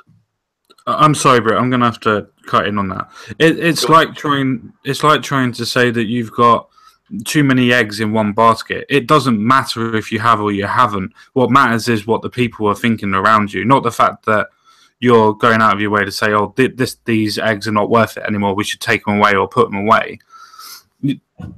At that point, you've got to look at it and go, "Well, even if people do want to do that, they have to go through proper processes, yes, not through the point of tearing it down, they are doing." I am in no way condoning tearing down statues. But I say, if you go through the proper processes, there may well be a need in some places to thin out some of the Confederate monuments. But I don't disagree with you. But I keep saying, but what is the number and who to? I just want to say this. The number is simply what people feel comfortable with in their communities. And without someone coming in, be it these morons with tiki torches or Antifa with their black masks, coming into that Charles, no. Nobody needed to go there. They could have asked the community, how do you feel about Lee Park? Whatever it is now, it's probably slipped my mind. He's coming up all the time. What do you think about Lee Park? And then if they say that it should stay that way, then it stays that way. My guess is if you would have asked the people, do they want to keep it, the majority of them would have said yes. I'm thinking it's their town. Not merely because of the history, but also because it's a very nice looking statue. Yeah. You know, I mean, over here in Britain, we tend to have about one statue of Queen Victoria in every town, just simply due to the length the woman reigned.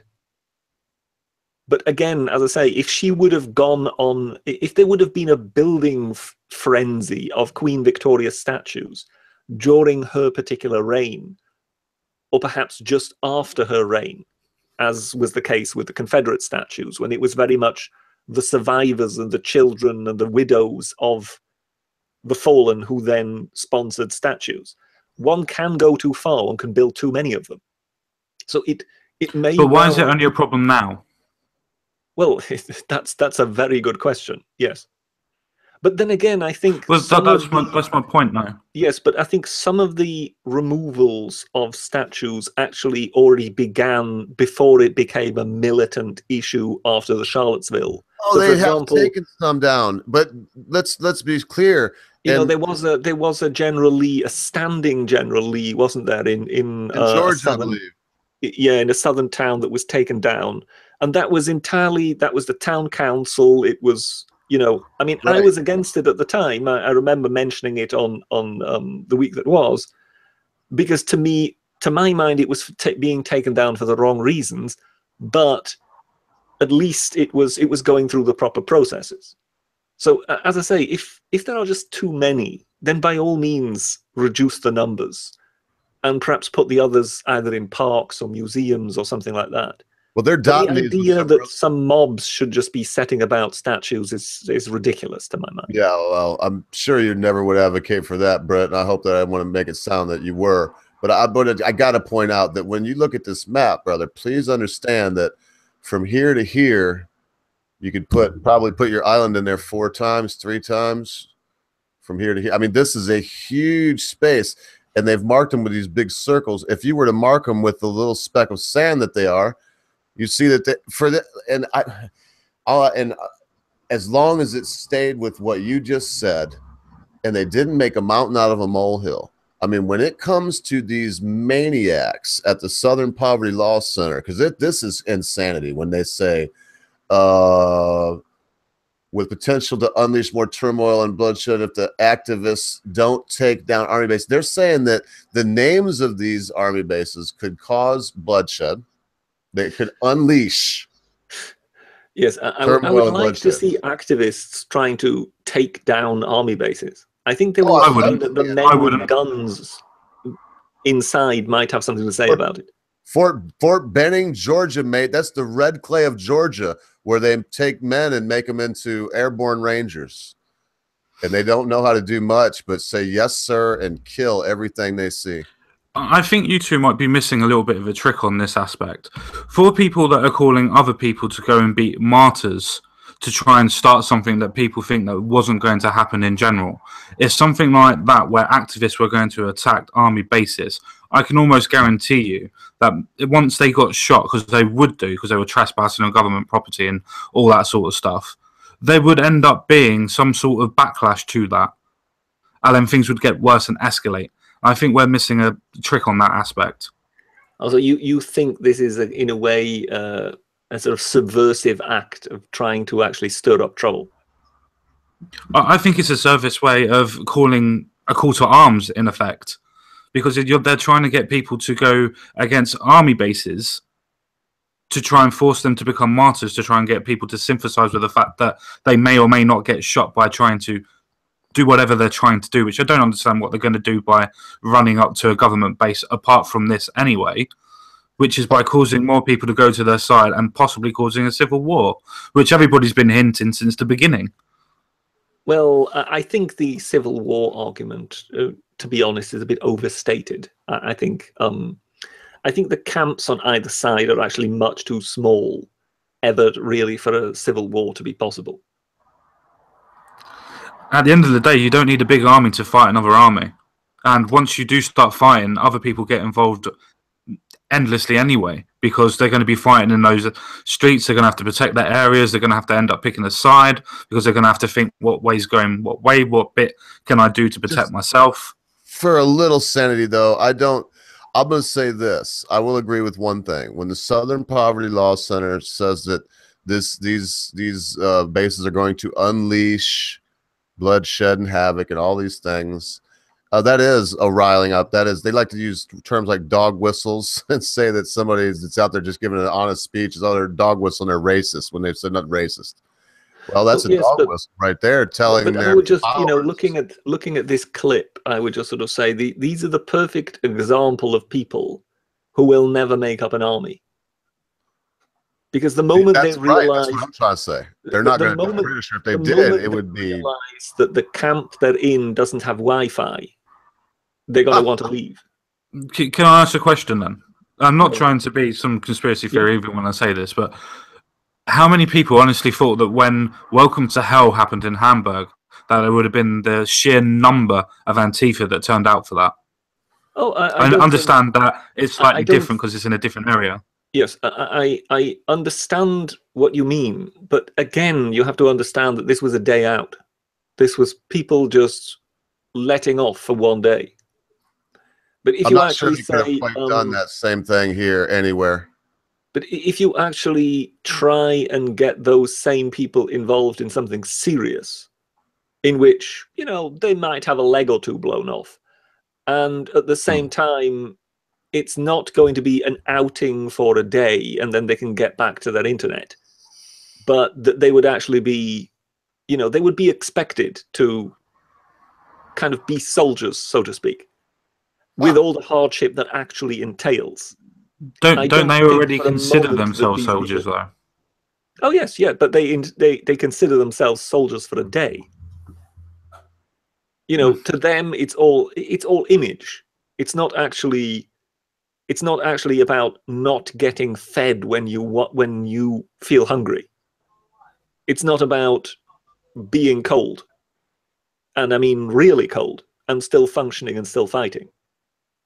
To them, it's a matter of, being effectively middle-class thugs who turn out for a day, cause a bit of a brouhaha, you know, feel powerful for a day, and then go back home.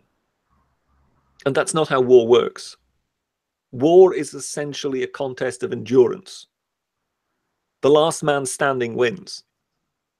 And when you look at these people, you just immediately realize that they would not be up for it. I don't know. The violence seems to be escalating to a stupid point at the moment, and things are only going to get worse if something like that actually happened. That's all I'm thinking. Everything, when everybody's saying, "Oh, it's not going to escalate higher than what it already is. It's not going to get worse than what it already is," but yet it still seems to be getting worse every week, every month. Oh yes, I agree with you. I agree with you. It is definitely escalating. But I don't see it anywhere near civil war, because when it comes to civil war, people have to be prepared to die. And I'm sorry, but you know, Yvette Falarca, no. These are not people who are actually willing to sacrifice. These are not people who are willing to undergo hardship. And no, but they're not. I understand that. That's why I was saying that they were calling for people to become martyrs, not trying to get themselves to become martyrs. Yes, but because I know that most leaders, they would have to find like-minded people. They've got loads.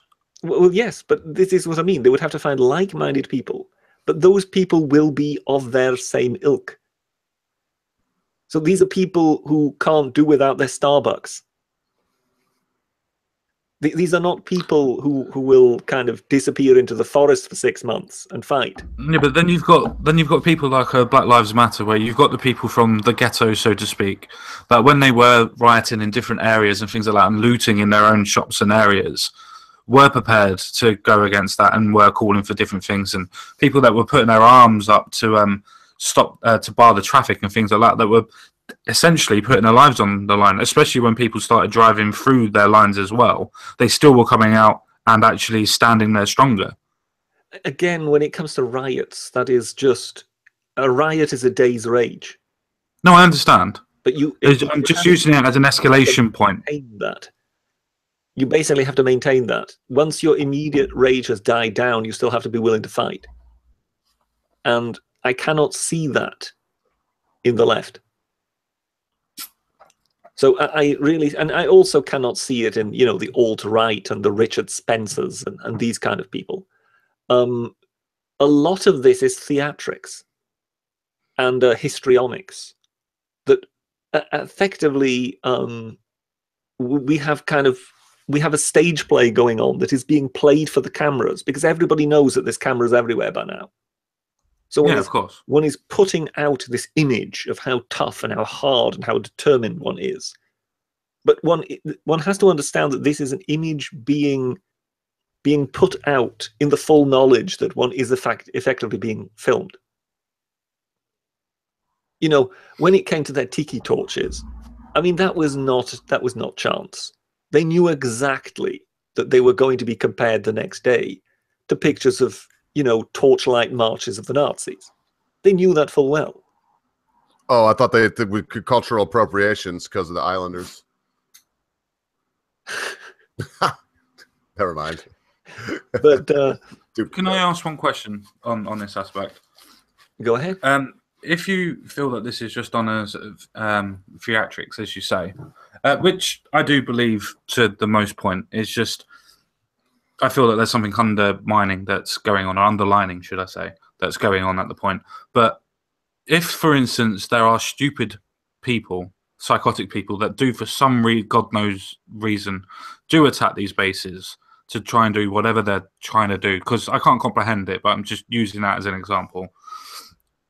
If they were, for some reason, did attack and they were shot down, do you not think that most of the media, if not all of the media, would call for a backlash?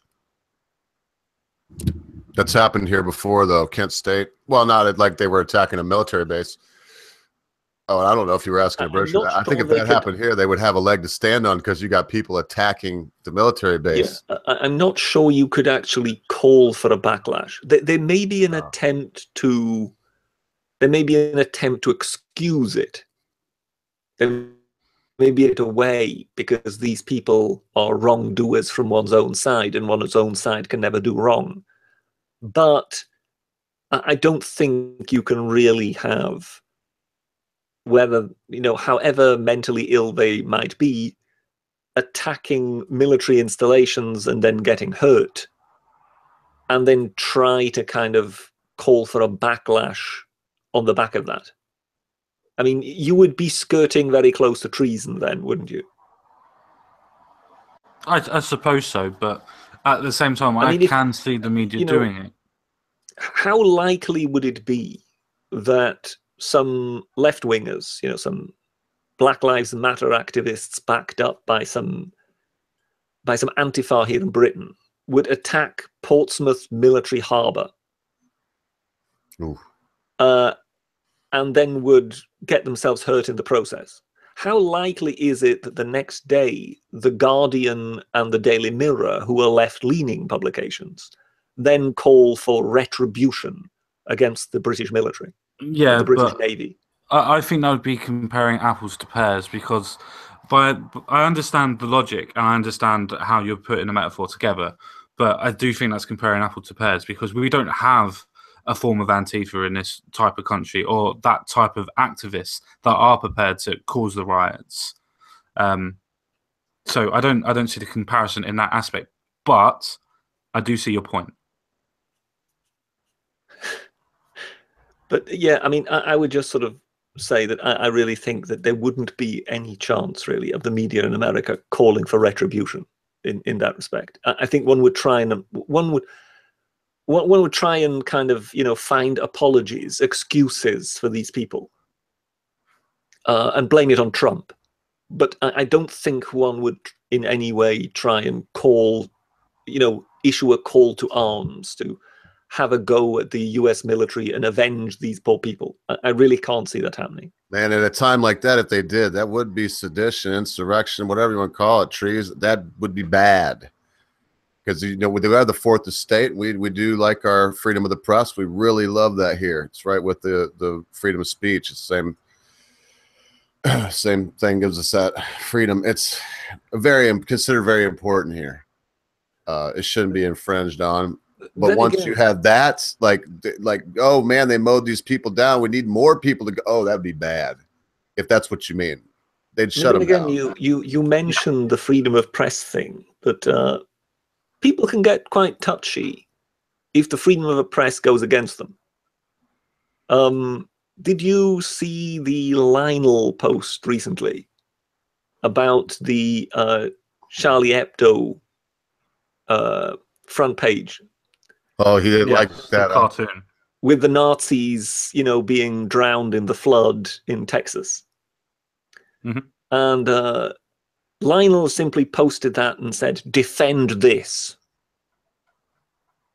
So I tweeted to him and said, "Does freedom of expression need defending?" It goes without saying he never got back to me. Well, I was going to mention that one fella, but I kept that. I knew as soon as that gentleman told you, Mr. Storms was like, I can't remember off the top of my head the exact quote, but it was something to the effect of freedom of speech is, it's BS. Free speech is BS. It's never flown. It never will. It'll be taken down and blah, blah, blah. Something said, screen captured this. He's going to erase this. He called anybody that would disagree with him a coward in the body of that. Yep. But he did. He won't come on. He's not going to come by and talk to us, even in a civil manner. Not sure he's capable of it. I wasn't super civil at the end. I think the last thing I said to him in a direct message was something to the effect of, "Go back to gender studies class. Bye." Maybe I said you're late to gender studies class. The point I was trying to make is those are the people we are used to calling for an end to freedom of speech. Yeah. Yes. But sometimes it also seems to come from another camp. If people feel if people feel that a nerve is touched of theirs, then it seems you can get it from the left and the right, or from the center, or anywhere. And at times, yes, it is worth kind of reminding people of the fact that, look, doesn't matter if you're offended. So what if somebody is trying to make out that all Texans are Nazis? That goes with the territory of free speech. You just have to swallow it. That's all you can do. Because if you feel you're entitled in a way to your outrage over that, and of course you're entitled to be angry. Everybody is entitled. In that regard, freedom of expression cuts both ways.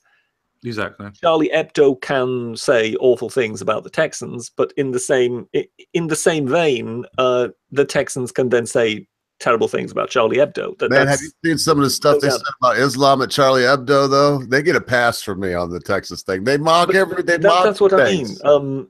When it comes to people sort of suddenly declaring them saints when they're then attacked by the Islamist terrorists, one has to keep that in mind. Right. And it was funny. There was one. I'm not sure if he was a TV host or something. He came out too, sort of saying, "Oh well, Charlie Hebdo. They've completely sold out. They don't go at Muslims anymore.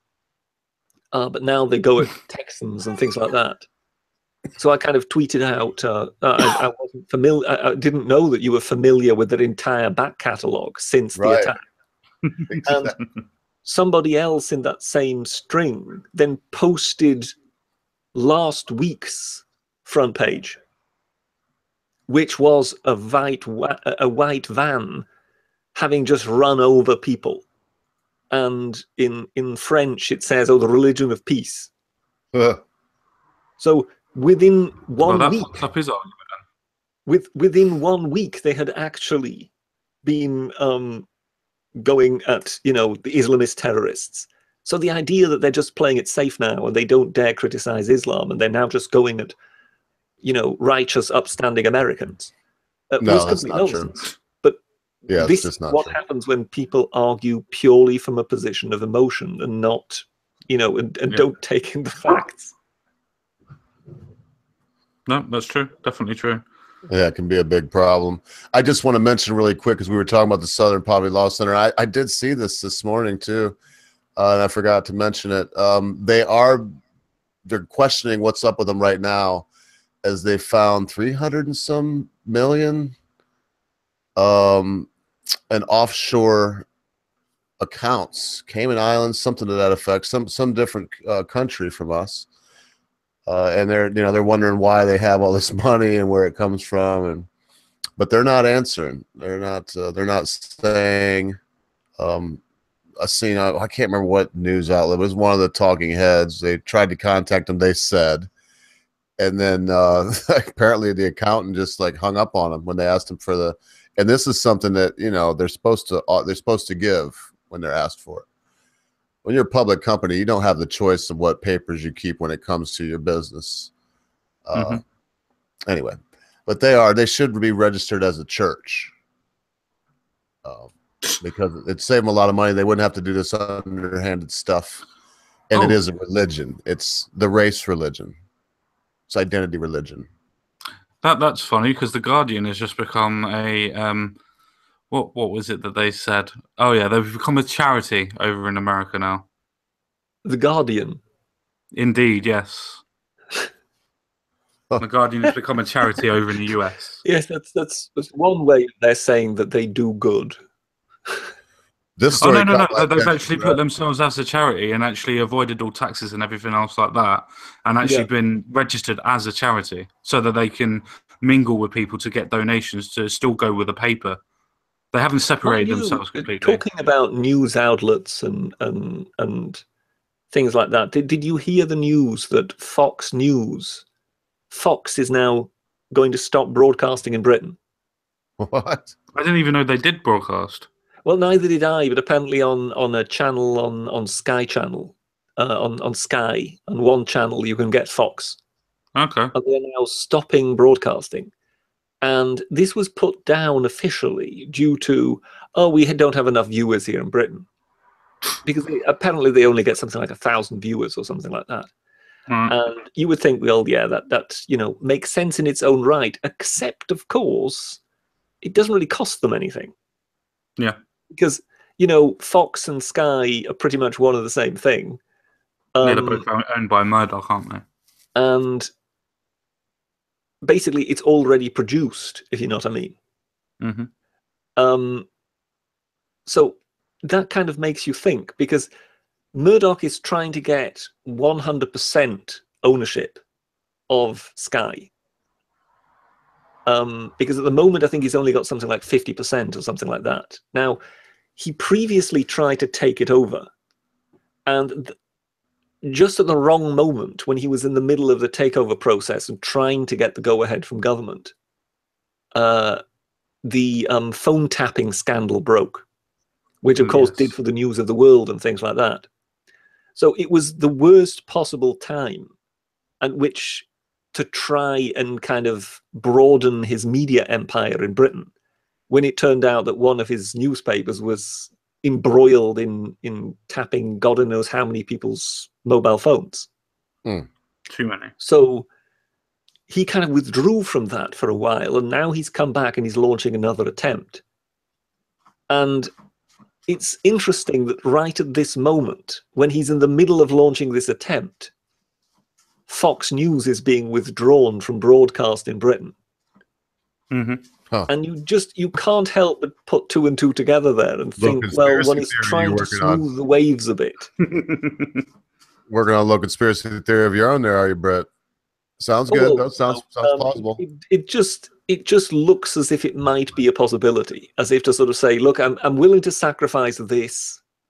Not a lot of people are watching it anyway, but I know that, particularly the people on the political left absolutely hate this that I'm putting out, but I'm willing to sacrifice this. So please, can I now have my lump of sugar? It looks a bit as if that might be the case, because if he's suddenly just giving up on broadcasting something that doesn't really cost him anything anyway, one can't help but feel that he's more than likely doing it for a different reason. Exactly. Yeah, I did notice this in the Sun. This is a different thing, but I'm not going to make it much longer. And I wanted to see what you thought about this brochure. Maybe you could tell us all and everybody. But so it says a Brit trans model. This dude is from London, I believe. If L'Oreal fired this person, its first transgender model, after she blasted all white people, and they said all white people were racist in a shocking Facebook rant. And let's see, this is some of the things she said. He said, whatever, it's supposed to be a girl, but this is actually a dude. So whatever. Oh, honestly, I don't have the energy to talk about the racial violence of white people anymore. Yes, all white people. Because most of y'all don't even realize or refuse to acknowledge that your existence, privilege, and success as a race is built on the backs, blood and death of people of color. Your entire existence is drenched in racism, from microaggressions to terrorism. You guys built the blueprint for this shit. Come see me when you realize that racism isn't learned, it's inherited. Eugenics, anyone? And consciously or unconsciously passed down through privilege. Once white people begin to admit their race is the most violent and oppressive force of nature on earth, then. So it's natural. I don't even have words. Common sense. History of the Industrial Revolution, particularly the building of the railways here in Britain. Yes. You familiar with the navvies? I kind of fit with them, but I'm not going to say that I can remember it completely because I don't. Well, what I mean is, are you, whenever you saw any of the archive footage of navvies building railway lines, did it strike you that there were a great many people of colour among them? Not particularly. Not particularly. So most of them will have been English, Scottish, Irish, or Welsh. Round about that. Round about that, yes. So just basically when she was saying how all the wealth, well, I say she, whatever, when it was said that it was all built on the blood and the backs of people of color, given that pretty much the Industrial Revolution here in Britain seemed to have been built on the backs of navvies and bricklayers, who all tended to be domestic. That's a strange opinion, really, to hold, particularly for someone who is actually in Britain. Says because most of y'all don't even realize or refuse to acknowledge that your existence.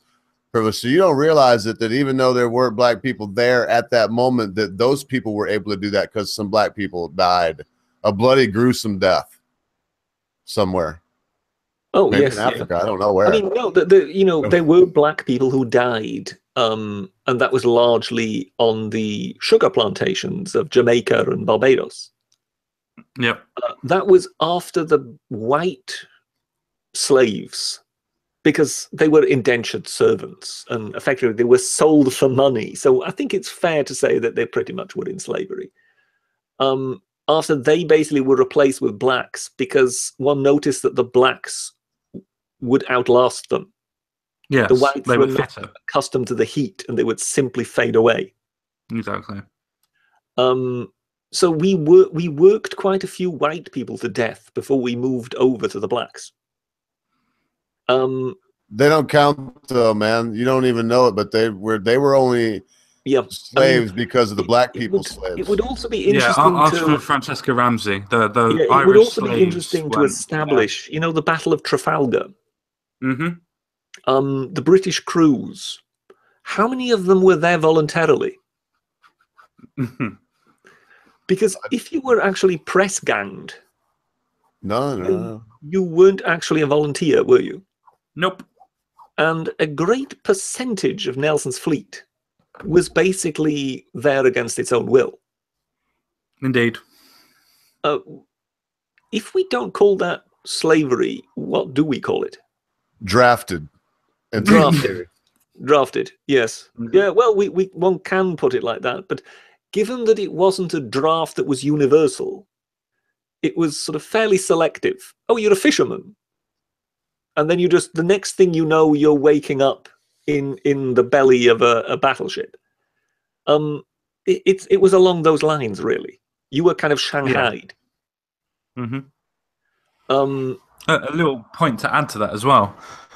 Who was it that built most of Australia? Wasn't it our criminals that got sent over there? Oh, yes, yeah, we were quite good at that, yes. I think it's one of the reasons we still to this day don't have a decent justice system, is because we simply got too used to the fact that we could send all the wrongdoers abroad. Yeah. I mean, we exported all our bigots to America, and we sent our criminals to Australia. That's in a way the way we sort of handled it. Yes. Notice how there was no reaction to that quite blatant provocation from the ogre, but perhaps nature has just called and he wasn't aware of it. Possibly. But, no. In that regard, when it comes to the building of the world, the idea that it is all built on the backs of coloured people is laughable. Well, let's be honest. She's basically swallowed everything that comes with the collectivist left.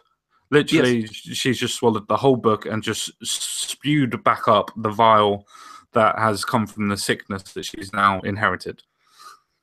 Yeah, no, it does in a way spread like a disease. There is no doubt about it. But you just sort of, I mean, when I was watching Jordan Peterson before, one of the things he said was, what was striking was the sheer ignorance of history. That these people just, you wonder at times whether they've actually ever picked up a history book and just read it, just for the sake of it. And particularly when it comes to things like communism. Given that so many of them seem to think it was such a great idea, so few of them seem to be familiar with what happened in those countries that were communist. Yeah. No, I've got some anecdotal evidence of that. I was speaking to somebody about politics on Facebook, but as my actual name rather than a common sense. And he had an Antifa flag. And I asked him if he knew what the Antifa flag meant and stood for. And he goes, yeah, it's to do with anti-fascists. It's like, well, do you know how far left they are? And he goes, no, they're just against anti-fascists. They're just against fascism. It's like, no, they want to completely and utterly destroy capitalism, destroy government, and have a communist state. And he's like, well, that's not that bad. It's like Stalin by himself killed over double the amount of Hitler did. Go read your history. You obviously don't know what you're talking about.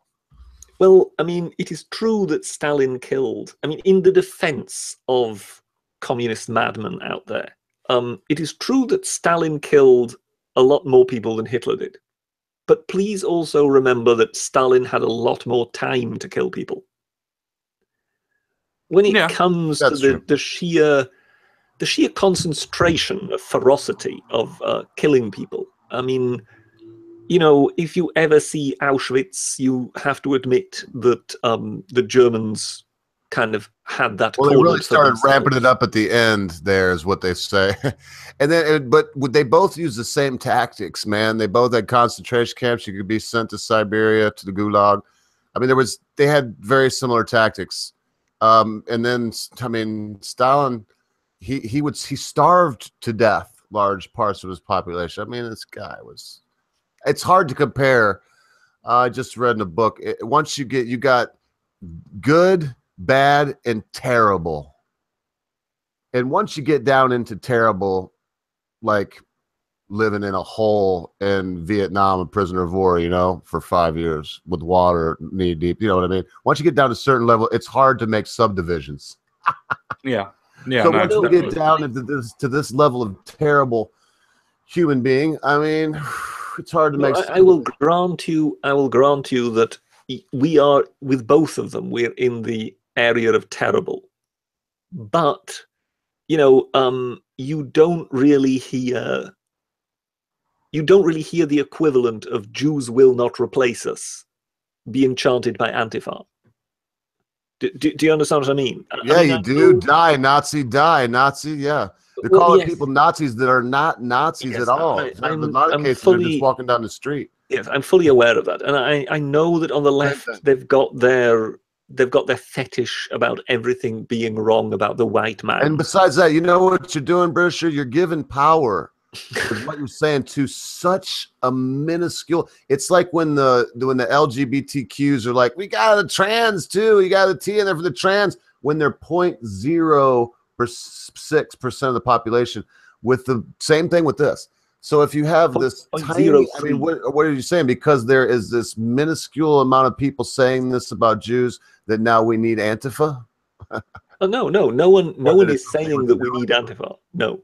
I just mean that perhaps they scream. When we look at the absolute far left and we look at the absolute far right. Well, you look at this person with a sign that says, "All my heroes kill police." That's an Antifa. I mean, my mind is racing right now because when you say they're not saying anything like that, that's not. I think I've completely and utterly turned this conversation into something that we weren't going down. I was mainly pointing out the fact that people didn't understand their history. That was my point. Very much so. Yes. Well, I don't want to make excuses for Hitler, but it seems like, man, you know, it's just like Hitler. Always comparing to Hitler. There's other bad people in the world. Mao, Stalin, we know a few. Pol Pot, whatever. Yep. There's other bad institutions. Yes, there are people like, I think of Lemmy. You know, he's passed away recently from Motorhead, man, and he did this thing, and they showed him with his like regalia on. He's an Englishman. He had no love for, you know, Nazism or whatever, but he loved the regalia. You know what I mean? And well, I think we can relax now. That. Common sense. I think when the ogre just began his piece with the line, "I don't want to make any excuses for Hitler, but." Yeah, yeah, that's a rough one. I'm sorry, that's a rough conjuncture, isn't it? That is a tough one. But no, I think the way we came into this was from your fired tranny article in the Sun, whereby we were kind of talking about how ignorant of history people seem to be, and how ignorant of history they have to be in order ever to come up with these sort of ideas. Exactly. Yeah. It's almost as if ignorance is almost a precondition. Oh, it has to be.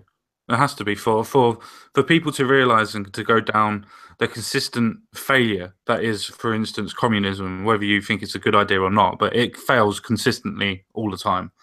There's a reason for that, and for people to keep on going, oh, it wasn't real communism or it wasn't real socialism. It's not that instance that it's been tried. There's been other instances as well that's been slightly different. Jordan Peterson had a wonderful conclusion to that. And that was, when somebody tells you that, when somebody tells you, oh, well, that wasn't real communism, what they actually mean is that if they would have been in the position of the ruler, so if they would have been in Stalin's position, then communism would have worked.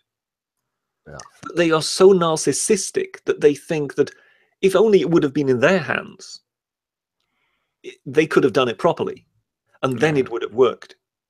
The God complex of the left. He basically sort of says, look, if somebody is telling you that, if somebody is telling you, oh, well, that wasn't real communism, that is what they're really saying. And therefore, yes, you can effectively look at them and say, I think I've got your number. As you say, it's the God complex. It is that, if only it would have been left to a superior intellect like myself, then communism. Obviously not you, Britt. Obviously not you, but as a hypothetical. Yeah, tell me again what you do again. Oh, you're a factory worker. Yeah, definitely superior intellect. Well done. Yeah, no, that is really inherent to that argument. That, oh, well, that was because it was in the hands of the wrong people. Which, in a way, by implication, means it wasn't in the hands of me. Yeah. And if only it would have been in the hands of a benign, philosopher king such as myself, then it would have worked out. You heard it here first. Brit's going to be the next leader of communism. Oh, thank you very much. Yes. Just if China may wish to submit now, I'm ready to hold court. One day off, mate. This is what you get when you come back. No, that is in a way the position these people are taking. That when you hear that point, which basically says, "Oh, that wasn't real communism. It wasn't done properly. It was in the hands of the wrong people." Mm-hmm. What they're actually telling you is, if only it would have been in their hands, then it would have been done properly. Yeah. So they do not wish to concede that their idea could be wrong, because heaven forfend that they should have a bad idea. Mm-hmm. But at the same time, this comes combined with their effectively revealing to you just how brilliant they would be. Mm. Exactly. They're so brilliant that they're still in college and have no idea how the world works, but yet they would have been able to lead a country. They could run the Soviet Union, yes. They could run a nuclear superpower, or China with I wouldn't ask them to order a piss up in a brewery. Well, and the fact of the matter is they think that they wouldn't end up being that way, but absolute power corrupts absolutely. I think that's an absolute. Exactly. Well, I think the fact that they are actually turning up at demonstrations with helmets, shields, and clubs, showing how well they would cope with, shows in a way how well they would cope with dissenters should they ever be put in a position of power. Oh yeah, for sure. And not just dissenters, people that don't look like they want them to look, or wear clothes they don't want them to wear, say words they don't want them to say. Any kind of dissent or difference. any kind reminds me. I mean, it's like Brave New World. Anybody that's different can't be part of it. Oh, here's a beautiful one. I must ask the ogre this, because you will no doubt you'll be delighted at this. But obviously,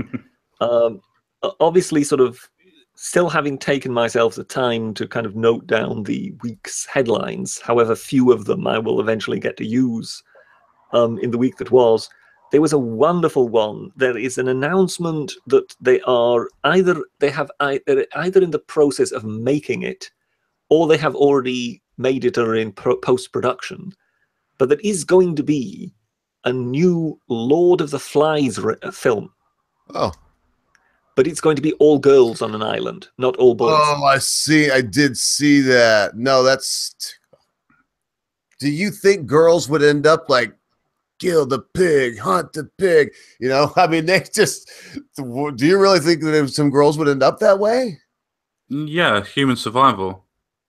Oh, but that wasn't After a survival. while, That was just showing after a while. tribalism and the breakup of power. When there were no feminine aspect, there was no feminine aspect there to help guide these boys in that way that we need women. It's like, well, no, don't kill Piggy. So from what you are saying, from what you were just saying there, as a psychology degree holder,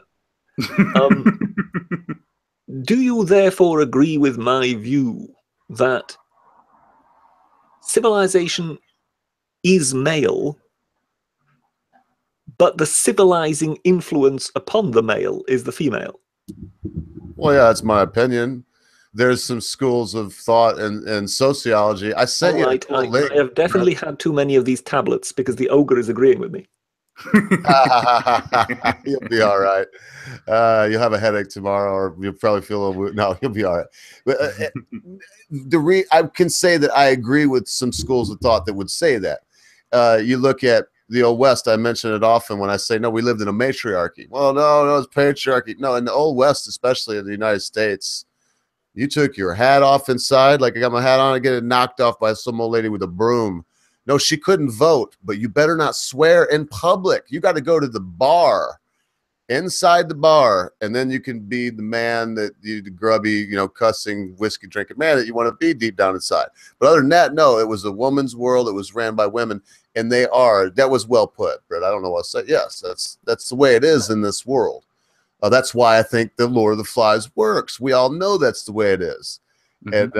And you put a bunch of girls together, no, you'd end up there, they'd have a grass hut, and they'd be trying to grow some kind of edible grasses or something. Well, as you can imagine, similar camps are already forming over the new Lord of the Flies movie that is to come, as we're forming over Ghostbusters 2016. Yeah. So if you don't think the idea is any good, then you are a misogynist. Oh, Lord have mercy. Yeah, I don't think it's a good idea, but I'm not a misogynist. And I don't think these... I think the idea is a good one. I think the idea is a good one, but not as in the fact of doing it as a film, but doing it as a social experiment to actually see what would happen, rather than following the script.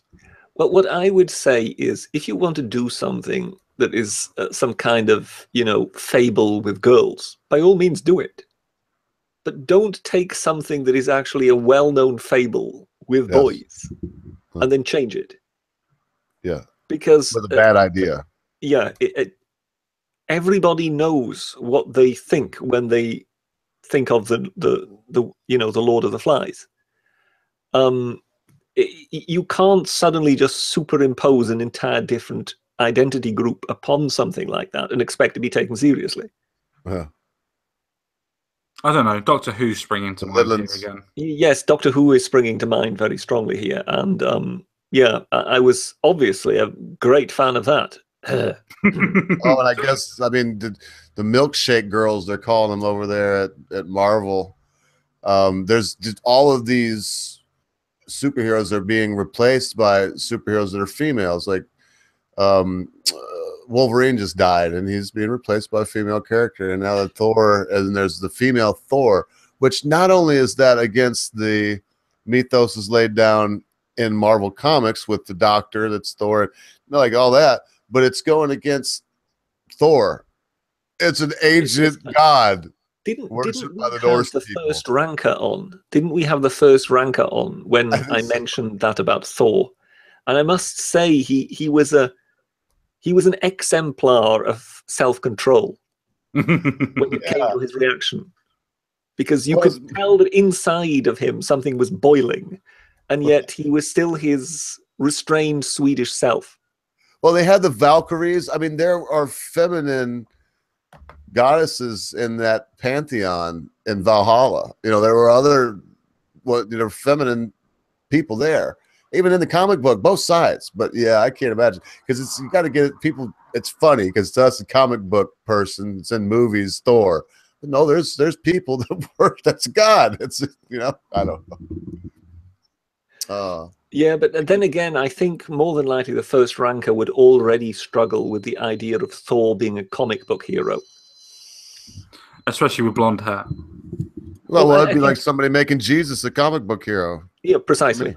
I think it's not just Moses. not just Jesus or Moses, but it's just the fact that it is so involved in their local legend and their mythology, that you should then suddenly say, oh well, we're now going to make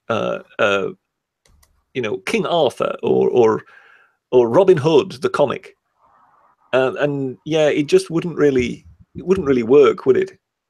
I don't know. They've made animated series from it. It's not too far away from a comic book. It's just on TV instead of on paper. And they have their kind of Robin Hoods where they at least use bows and arrows, Green Arrow and whatnot. Exactly, yeah. Yes, I just but don't think they Green should mess with Arrow that and Robin stuff. Hood, I'm sorry, no, No, not really. I refuse outright. There's Wearing no green, way. he's kind of a faggot. Not that, I mean, Robin Hood was any more of a faggot. But... Depends. He liked his merry men.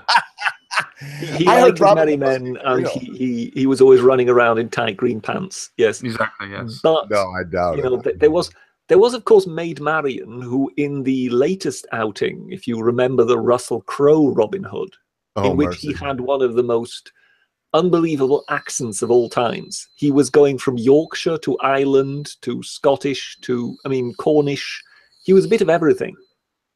But the best bit in that film, of course, was also Maid Marian, who then ends up riding across the battlefield in a full suit of armor, battering people. and you just sort of thought, well, I'm sorry, that's not quite how I remember Maid Marian. No. It's also not how I recall my history of warfare when it came to women on the battlefield. But there you go.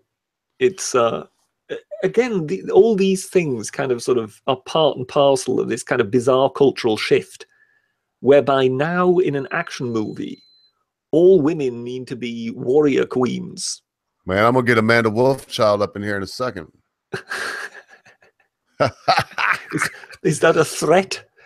Kind of. Because you know what she would be saying right now. Let me just speak for her real quick. Well, Britisher, you know that they were faster and more agile, and they could have found a chink in the armor, and there were probably women on that battlefield with just short swords that were lighter and using bows and stuff. Yeah. I mean, that's why, of course, the Roman legions were often defeated by hordes of women. And so there were a lot of women in the Roman legion. Yeah, of course. Yeah, and I so see too, loads of of course, pictures of Greek that. phalanx was often broken by a storm of women flinging themselves at them. Yeah, It exactly. just doesn't really work on a battlefield in which But there was women in the phalanx too. They all had women. Strength is required. The women would be completely lost. At least had 15-20% of them were women all through history. Never. Yeah. No, I'm sure you have got ample resources to prove that. Well, because they made the armor like boobs for boobs to fit in them. And I know you're going to say deflecting stuff, but no, that was for boobs. Yes, of course. No, obviously, yes. I stand corrected. I believe the only gladiators aside from the Triarios, that's the one with the trident and the net. The only gladiators who were otherwise without helmets were women gladiators. And chances are they were not just without helmets. Mm-hmm. So they were more than likely there for other purposes other than to actually show the skill in fighting. A different kind of entertainment is what you're saying. Along those lines. Yeah, well, the first time I heard that, I was struck so hard, man. I think I laughed for 3 days straight because it was the whole shield maiden thing. I think Sargon was the first person I heard address, and I started looking into this idea of shield maidens. Challenge, didn't he? Yes. Yeah, and I mean, come on. I mean, we're talking about back then when even men were smaller, and so women were even smaller. And I mean, we have once in a while had the pleasure of seeing your wife on screen. Yeah.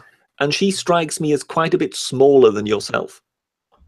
Yeah, she's 5'2", 120 Yes. pounds. So now let us assume for a moment that she is in the opposite battle line from you. I'd pray. I would pray that there'd be all of it would be her. And she had a shield and you had a shield. And now you both lean against each other. It's And so now funny. you shove. What happens? Oh man. Suddenly there is a gaping hole in the other side's battle line. And that's why it doesn't work that way. It's beyond that. I mean, I'm told by some ladies I have been in the past. I'm not going to mention them because they're not here to defend themselves. But but this and that, and I'd pull out a knife. No, there's very few females on Earth right now that are going to pull out a knife and attack me. If I'm seeing it happen, now if somebody come up behind me, I mean, a little girl could stab me in the back. But I mean, like a full-on. Okay, it's time to get on. I'm not even saying I might not have to take a stab in the arm while I'm, but I'm going full bore. And I do. I mean, it's just like I said, it's insane. It's insane. And it doesn't even feel good to think about, because in the end, what I'm doing right now is running through my head how easy it would be to just stomp a woman into the bloody ground. I mean, it wouldn't even be a trial. Well, to be on Amanda Wolfchild's little point, I'd like to point out one aspect. The concubine from China and most ninja were female. Well, the concubine, I'm not, I mean, I would assume the concubines were female. I'm not really... Obviously, but I mean, they were used to assassinate people by killing them. Okay. They were especially high-ranking people. Okay. No, Not that I want to be on Amanda Wolfchild's side, so to speak, but I don't know that it has happened in history. All females, maybe, I don't know. But you got to remember, when you're thinking about the yellow people, that they're really small, all of them. I've seen, I know it's going to get a lot of flack. Steven Crowder just did a thing. He even said, I'll get more flack over this than anything else ever did. Oh, he did a thing about Bruce Lee, didn't he? Yes. Yeah. Yeah. And I'm listening to it. It's like, yeah, I mean, because look, let's face it, man. Bruce Lee, sure, he was tough, but 130 pounds. Again, Yes. I mean, I won't even use myself for an example. Just take any active, any active 220-pound man. You got a 90-pound deficit to overcome there. I mean, it's just physics, man. It's the way it is. Yes, it's physics, but at the same time, the sheer speed the man displayed, you have got the feeling he would more than likely be able to hit you quite a few times, and you would get nowhere near him. Well, the old adage, though, is if to be close enough to hit me, you have to be close enough for me to touch you. Yeah. And I mean, he made some really good points. There is no evidence that Bruce Lee ever did any kind of wrestling or anything. And I mean, I'm just, I'm not gonna tell you, he would have been old. He'd be an old man right now. I'm not saying I would whip Bruce Lee's ass. I'm just saying that the chance that a 130-pound man would have against a 220-pound man would be, you would kick 10 his pounds better than my wife, 5 and pounds better than my wife would have. You would kick over his Zimmer frame and use it against him, wouldn't you? Like the killer you are. Yes. 130, I can easily pick 130 pounds over my head. Easy. Can probably throw it a good 7-8 feet. So you got to figure if he's kicking and screaming, I can throw him a good 6-7 feet. And, anyway. It's just the way it is. I hate to even break it down like that. And I know, I mean, imagine Crowder was thinking the same thing when he was doing the Bruce Lee deal, because there's just some things is the way it is, and they're hard to grasp. That's why you have the Mandela effect panel, because people can't just grasp that they remember something wrong. So they invent they go so far as to inventing alternate universes we go back and forth in. Because they can't remember the Berenstain Bears. The only thing that I will say about the Bruce Lee aspect is that he did defeat Wong Jack Man, and at that point, Wong Jack Man was considered the best fighter in the world. Well, he mentions that. That's really up for debate. No, it's not. Even Steven Crowder said that he did beat him. There's just conflicting evidence on how long it took him to beat him. Now, if you take away the actual 27 minutes... Well, no, it was debate on the guy was the best in the world. He even mentioned the Wong Jack Man that when it happened, he talked about all of that. Yeah, I know. I watched it. Yeah, I think we've all... So he beat and to quote him, I believe, so 130-pound man beat up another 130-pound man. Okay. Well, yes, I would have issue with that point on if someone can hit you, you can touch him. Exactly. That is true, if he is still there when you try and touch him. Yeah. And I think that would be the formidable challenge when confronted by listen, someone even like in the Bruce Lee. UFC, if you go back to before there were weight limits, when you would have a devastatingly fast person that is not like Bruce Lee, where we're talking about maybes and could be's, we're talking about is and Well, fights and proves it. Now you have them up against. Yes. Once you put yourself in that position. Actually, may I in that case bring up the famous case of Milo of Crotona, or Milo? He was the most famous wrestler of the ancient Greek world. He was the one around whom the legend arose that he picked up a bull calf and carried it around, and as the bull grew larger, he grew stronger carrying it.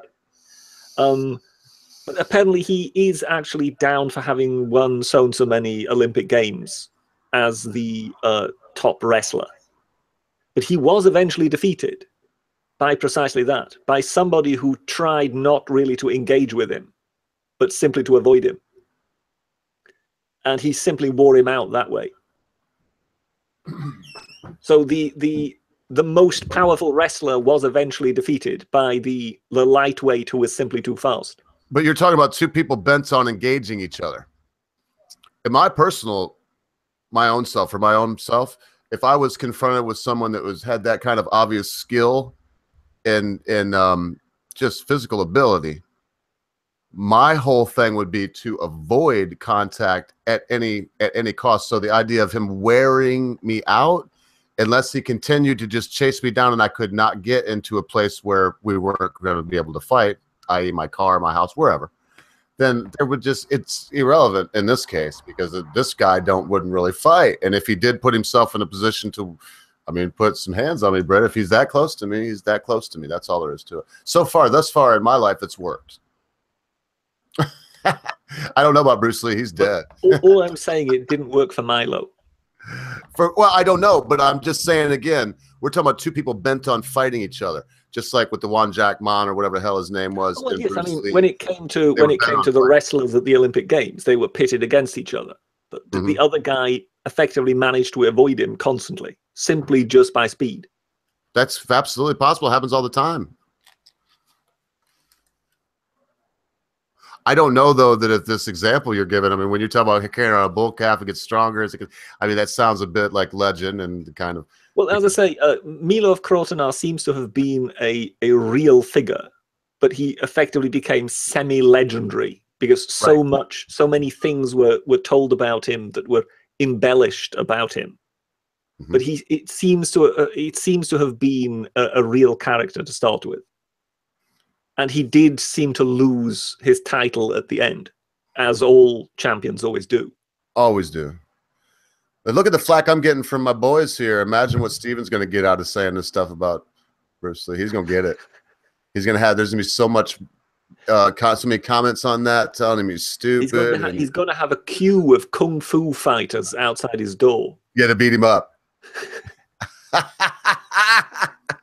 As I understand, he actually knows what he's doing. I believe he's got a brown belt in Brazilian Jiu-Jitsu, something to that effect. They don't just hand them out, man. And I would be nervous to ever be in a situation where I'd have to, because once again, even if I hit him, I got to be close enough where he maybe could get the double leg takedown, get in my guard, and them boys are rough, man. Get a hold of your arm, arm bar, any of these things that they do. You watch it in the UFC and it seems like, okay, that does look like it hurts. If you've not been in an arm bar, it's beyond hurt. You forget about everything else on earth. Nothing else matters, man. You wanting to win the fight or whatever, nothing else matters. Somebody's watching, nothing. The only thing you can think of is, how can would this stop? If this could stop right now. It sounds a bit like a muscle spasm in your lower back. It is. When you extend the arm for arm bar, Amagata is one of the worst, or arm triangle, whatever you want to call it. And I always say it wrong. It's omoplata for anybody listening. Like, oh, what the fuck are you talking about? Yeah, I know that. But I'd say also like toe locks, any kind of ankle lock. Man, if somebody knows what they're doing, it'll just make you forget about everything else. That's Steven Crowder, I guess. I mean, if he has a legitimate brown belt, which I hear he does, in Brazilian Jiu-Jitsu, that's what he's about. Okay. Yeah, but then again, brown belt could also be a euphemism. Yeah, not in Brazilian Jiu-Jitsu. The way it works there, like you take just about any martial art, okay? To get another belt, you go in front of your master, you teach or whatever, and you do katas, and you do a planned routine that you study. That the idea is that if you know all these things, then you automatically do the block, you automatically do the follow-up strike, you automatically do the capture, and you automatically do all these things because you practiced them in line. And as you get better and the katas get longer, you get another belt. Okay. And not that way in Brazilian Jiu-Jitsu. I can't tell you how the belts start, but it's definitely white as the beginning and black as the end. I think there's 5. Purple with black. But yeah, however it works. To get a higher belt, I know because I fiddle with some boys that do it, and I don't even have a white belt. To get a higher belt, you have to beat somebody. And the higher you go, the more that somebody's going to be. In a case like a brown belt, that would be if he does hold, and I have to check. Now I'm talking all this trash about Steven Crowder. I'm not positive, but if he carries a brown belt in Brazilian Jiu-Jitsu, he has competed in a Brazilian Jiu-Jitsu prosciutto contest, where you have the slots and you have the guys. If you win that night, you win 3 fights if you end up winning. Common sense. You are downloading this clip after it's being put up. Well, it doesn't make no sense if you don't care. Is that what you're saying? Memorial website. Yeah, no, just so that you can actually edit out that moment in which the ogre says, "I fiddled with some boys who do it." Oh yes, I missed that. Yeah, no, it's all like that though. When you're talking about rolling, you roll with them and you hit the mat and you nail it. Are these all euphemisms? Drilled him. It's like, man, you really drilled him. And it's we're talking about the brown belts, aren't we? Yes. Yeah. No, so I'll leave it alone. But to end it, he had to have won something like that to get the brown belt. That's one thing that I say that's the martial art that's not an actual pugilist sport like kickboxing, Thai boxing. I mean, good gracious. Those boys are probably the #1 animals on earth. I mean, the real ones that smoke and drink. And that's the big thing over there in Thailand. I mean, they'll be sitting there ready for, they just down 5 beers and go into the ring smoking a cigarette. And then just, got that music. And then you hear them beating them little drums everywhere. And boys are badass. But anyway, if he has a brown belt, he's badass. I wouldn't want to fool with him unless I had my Glock and my life depended on it. With them boys down there, Brett. In order to try and preserve my back, I think I will now depart and go and lie on the sofa again and see if there's any more Jordan Peterson to watch. Yeah, you got out of it, but I'm going to split too, man. Anything else you want to say, go ahead and say it. You probably just did. I sure appreciate it, mate. I hope you get some rest, mate, and getting bended up. I should have been gone a half hour ago. I'm just excited to see you. Well, no problem. I don't really have anything to add at the moment. So I think I will just make my departure. So, gentlemen, it was an honor and a privilege. See you about. See you, Bob, Brett. No worries. See you again, Brett. Yeah, it's pretty much my cue, too. Common sense. I was just no worries. half out of it before. But we did talk about a lot of stuff, and I know I've got a last word. If you got anything to say. Also, man, thanks for coming by. Thanks for your patience, too, with the whole sound thing. I don't know what the heck went down with that, dude. I just have to restart or something, make sure that I really don't know. I don't know what I changed for it to work. That's the second time that's not a problem. We got it sorted. So did anything today strike you, or is there something else? You've had some really good videos out. There must be something you want to say to the congregation before we end it. I suppose I could say something about 2 videos that I produced. I believe it was Wednesday and Thursday, which was to do with a case that a Christian child was fostered by a Muslim family. Now, before everybody gets on their high horse thinking I'm going to be talking about the Muslim family, I'm not. I'm going to be talking about the actual social workers themselves and why they were paired together in the first place. On this actual case, it turns out that this little girl, 5-year-old girl, was taken from her mother because her mother had a substance abuse or alleged substance abuse.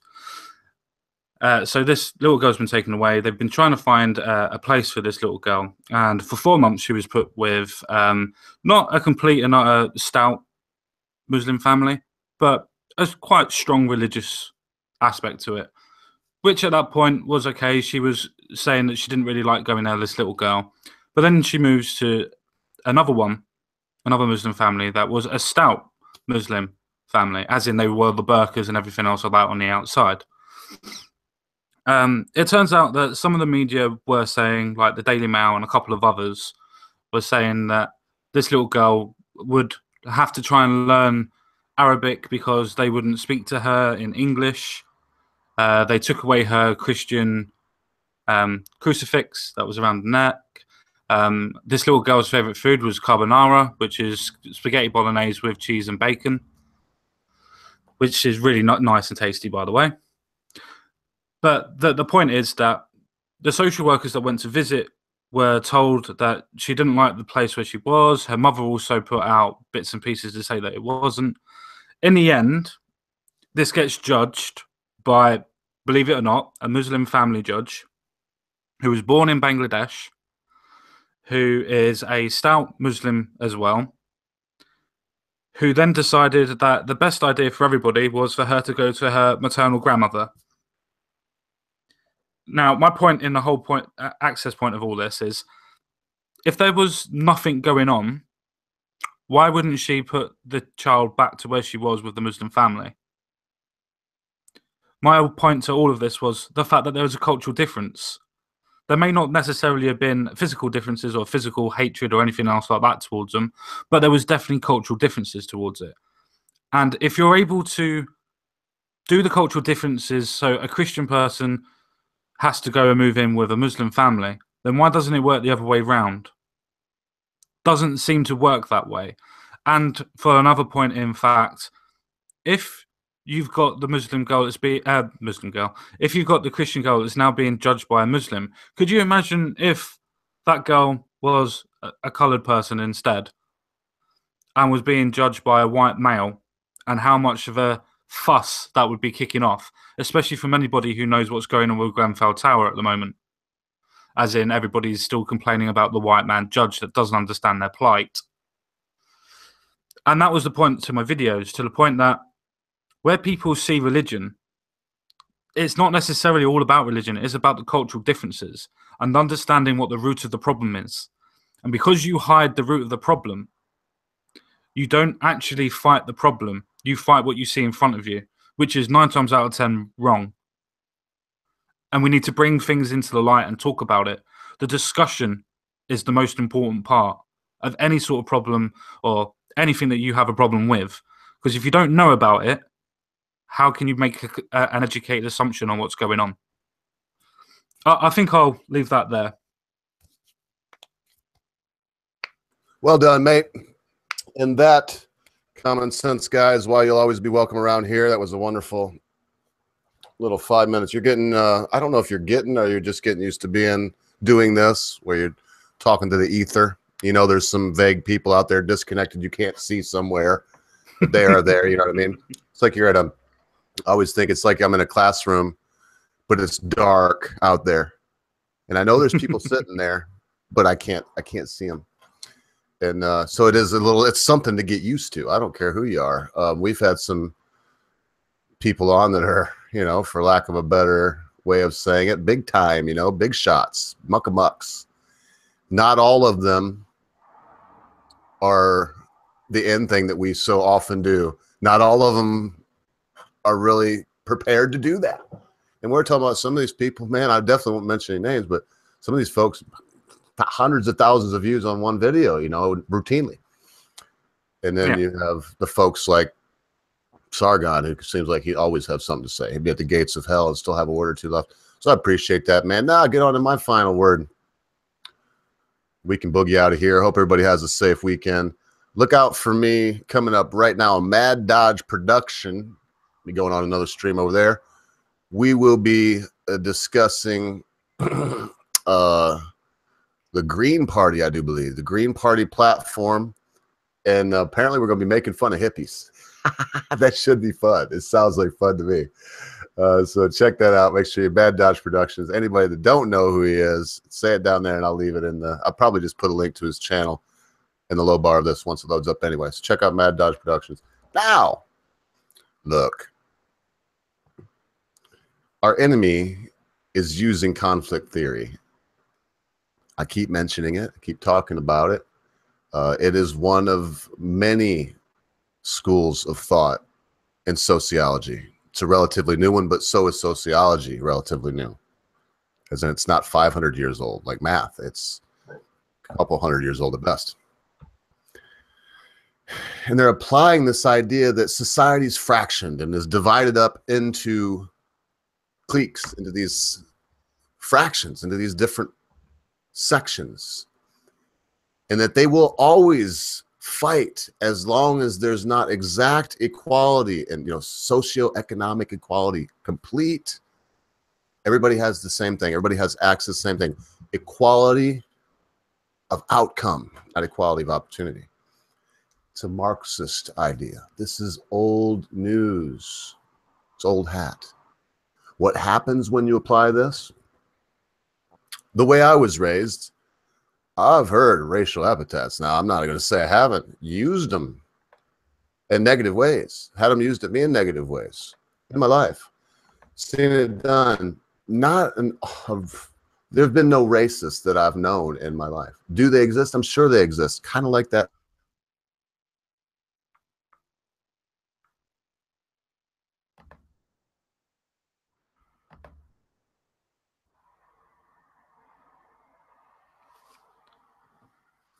Not too sure what's going on there, guys. Can anybody still hear me? Are we still live?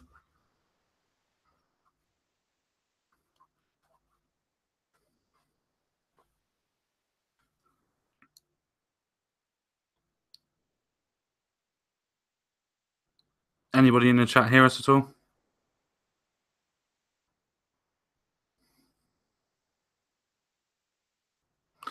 Well, that's interesting. I'm not too sure what the ogre would want to do at this point in time. I'm not sure if his internet is gone or anything else like that. Right. What should we talk about then, chat? See if Ogre comes back in the meantime. If you just want to put something in side chat, and I'll see if I can chat about it.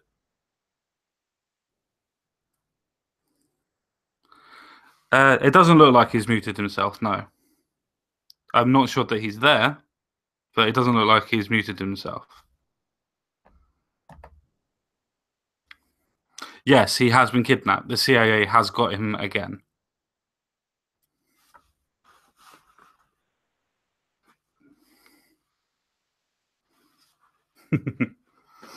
Any other topics?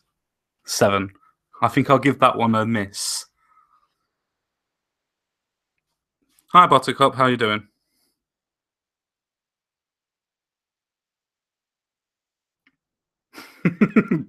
Cheers, Mad Dog. Thanks. Something that I can actually work with.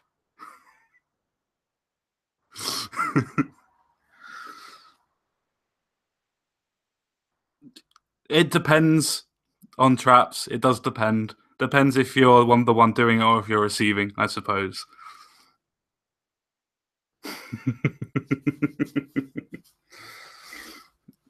So impotency is always on your mind then, 7. That's not great.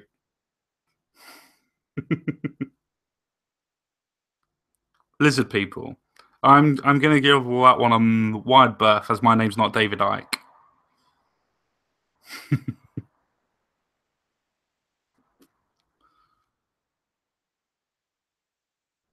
No, it's definitely not time to take the blue pill, 7. Definitely not. I am not doing lizard people. What is the meaning of life? That's a good question. I suppose one could say that the meaning of life could just be to reproduce, to pass one's genetic information on to the next generation. But at the same time, I suppose most people would want an actual purpose or a meaning. But I ask you, what would be more purposeful than passing your own genes onto the next generation, knowing that you're still going to be part of the future? Rather than someone saying, yeah, I'm going to invent the cure for the common cold. I am not doing lizard people.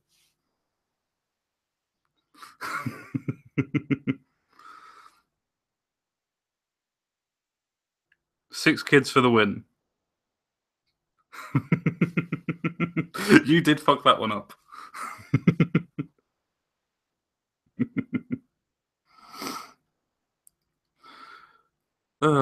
Well, I'm not sure. Being a Jewish conspiracy, I'm not sure it's a Jewish conspiracy. After all, the cow did jump over it.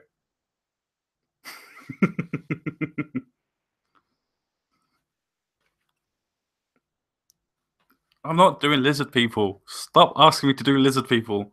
I do not find them attractive.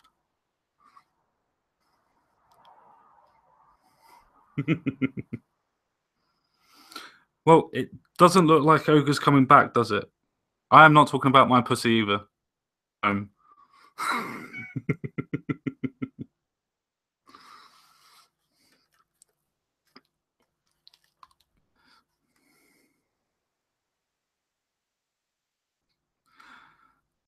not sure it's a Gentile dog. I'm not sure about that one. But one would have to ask, how did the projectile of the cow actually get over the moon in the first place? And did it actually leave the atmosphere? Or was it just a perception of jumping over the moon? That would be it.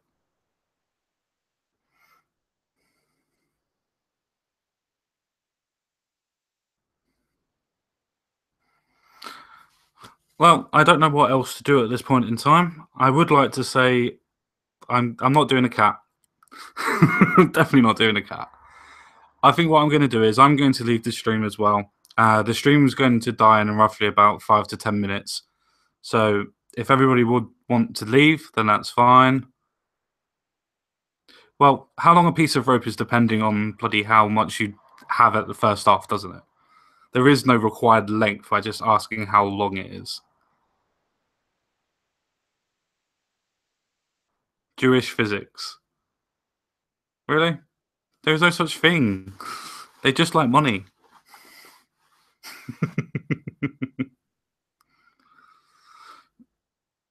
As I said, I think I'm going to get off now.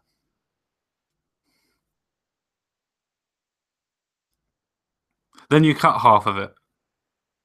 But then again, that depends on how much you actually have. I've tried my best. Tell Ogre I tried my best, but I'm leaving.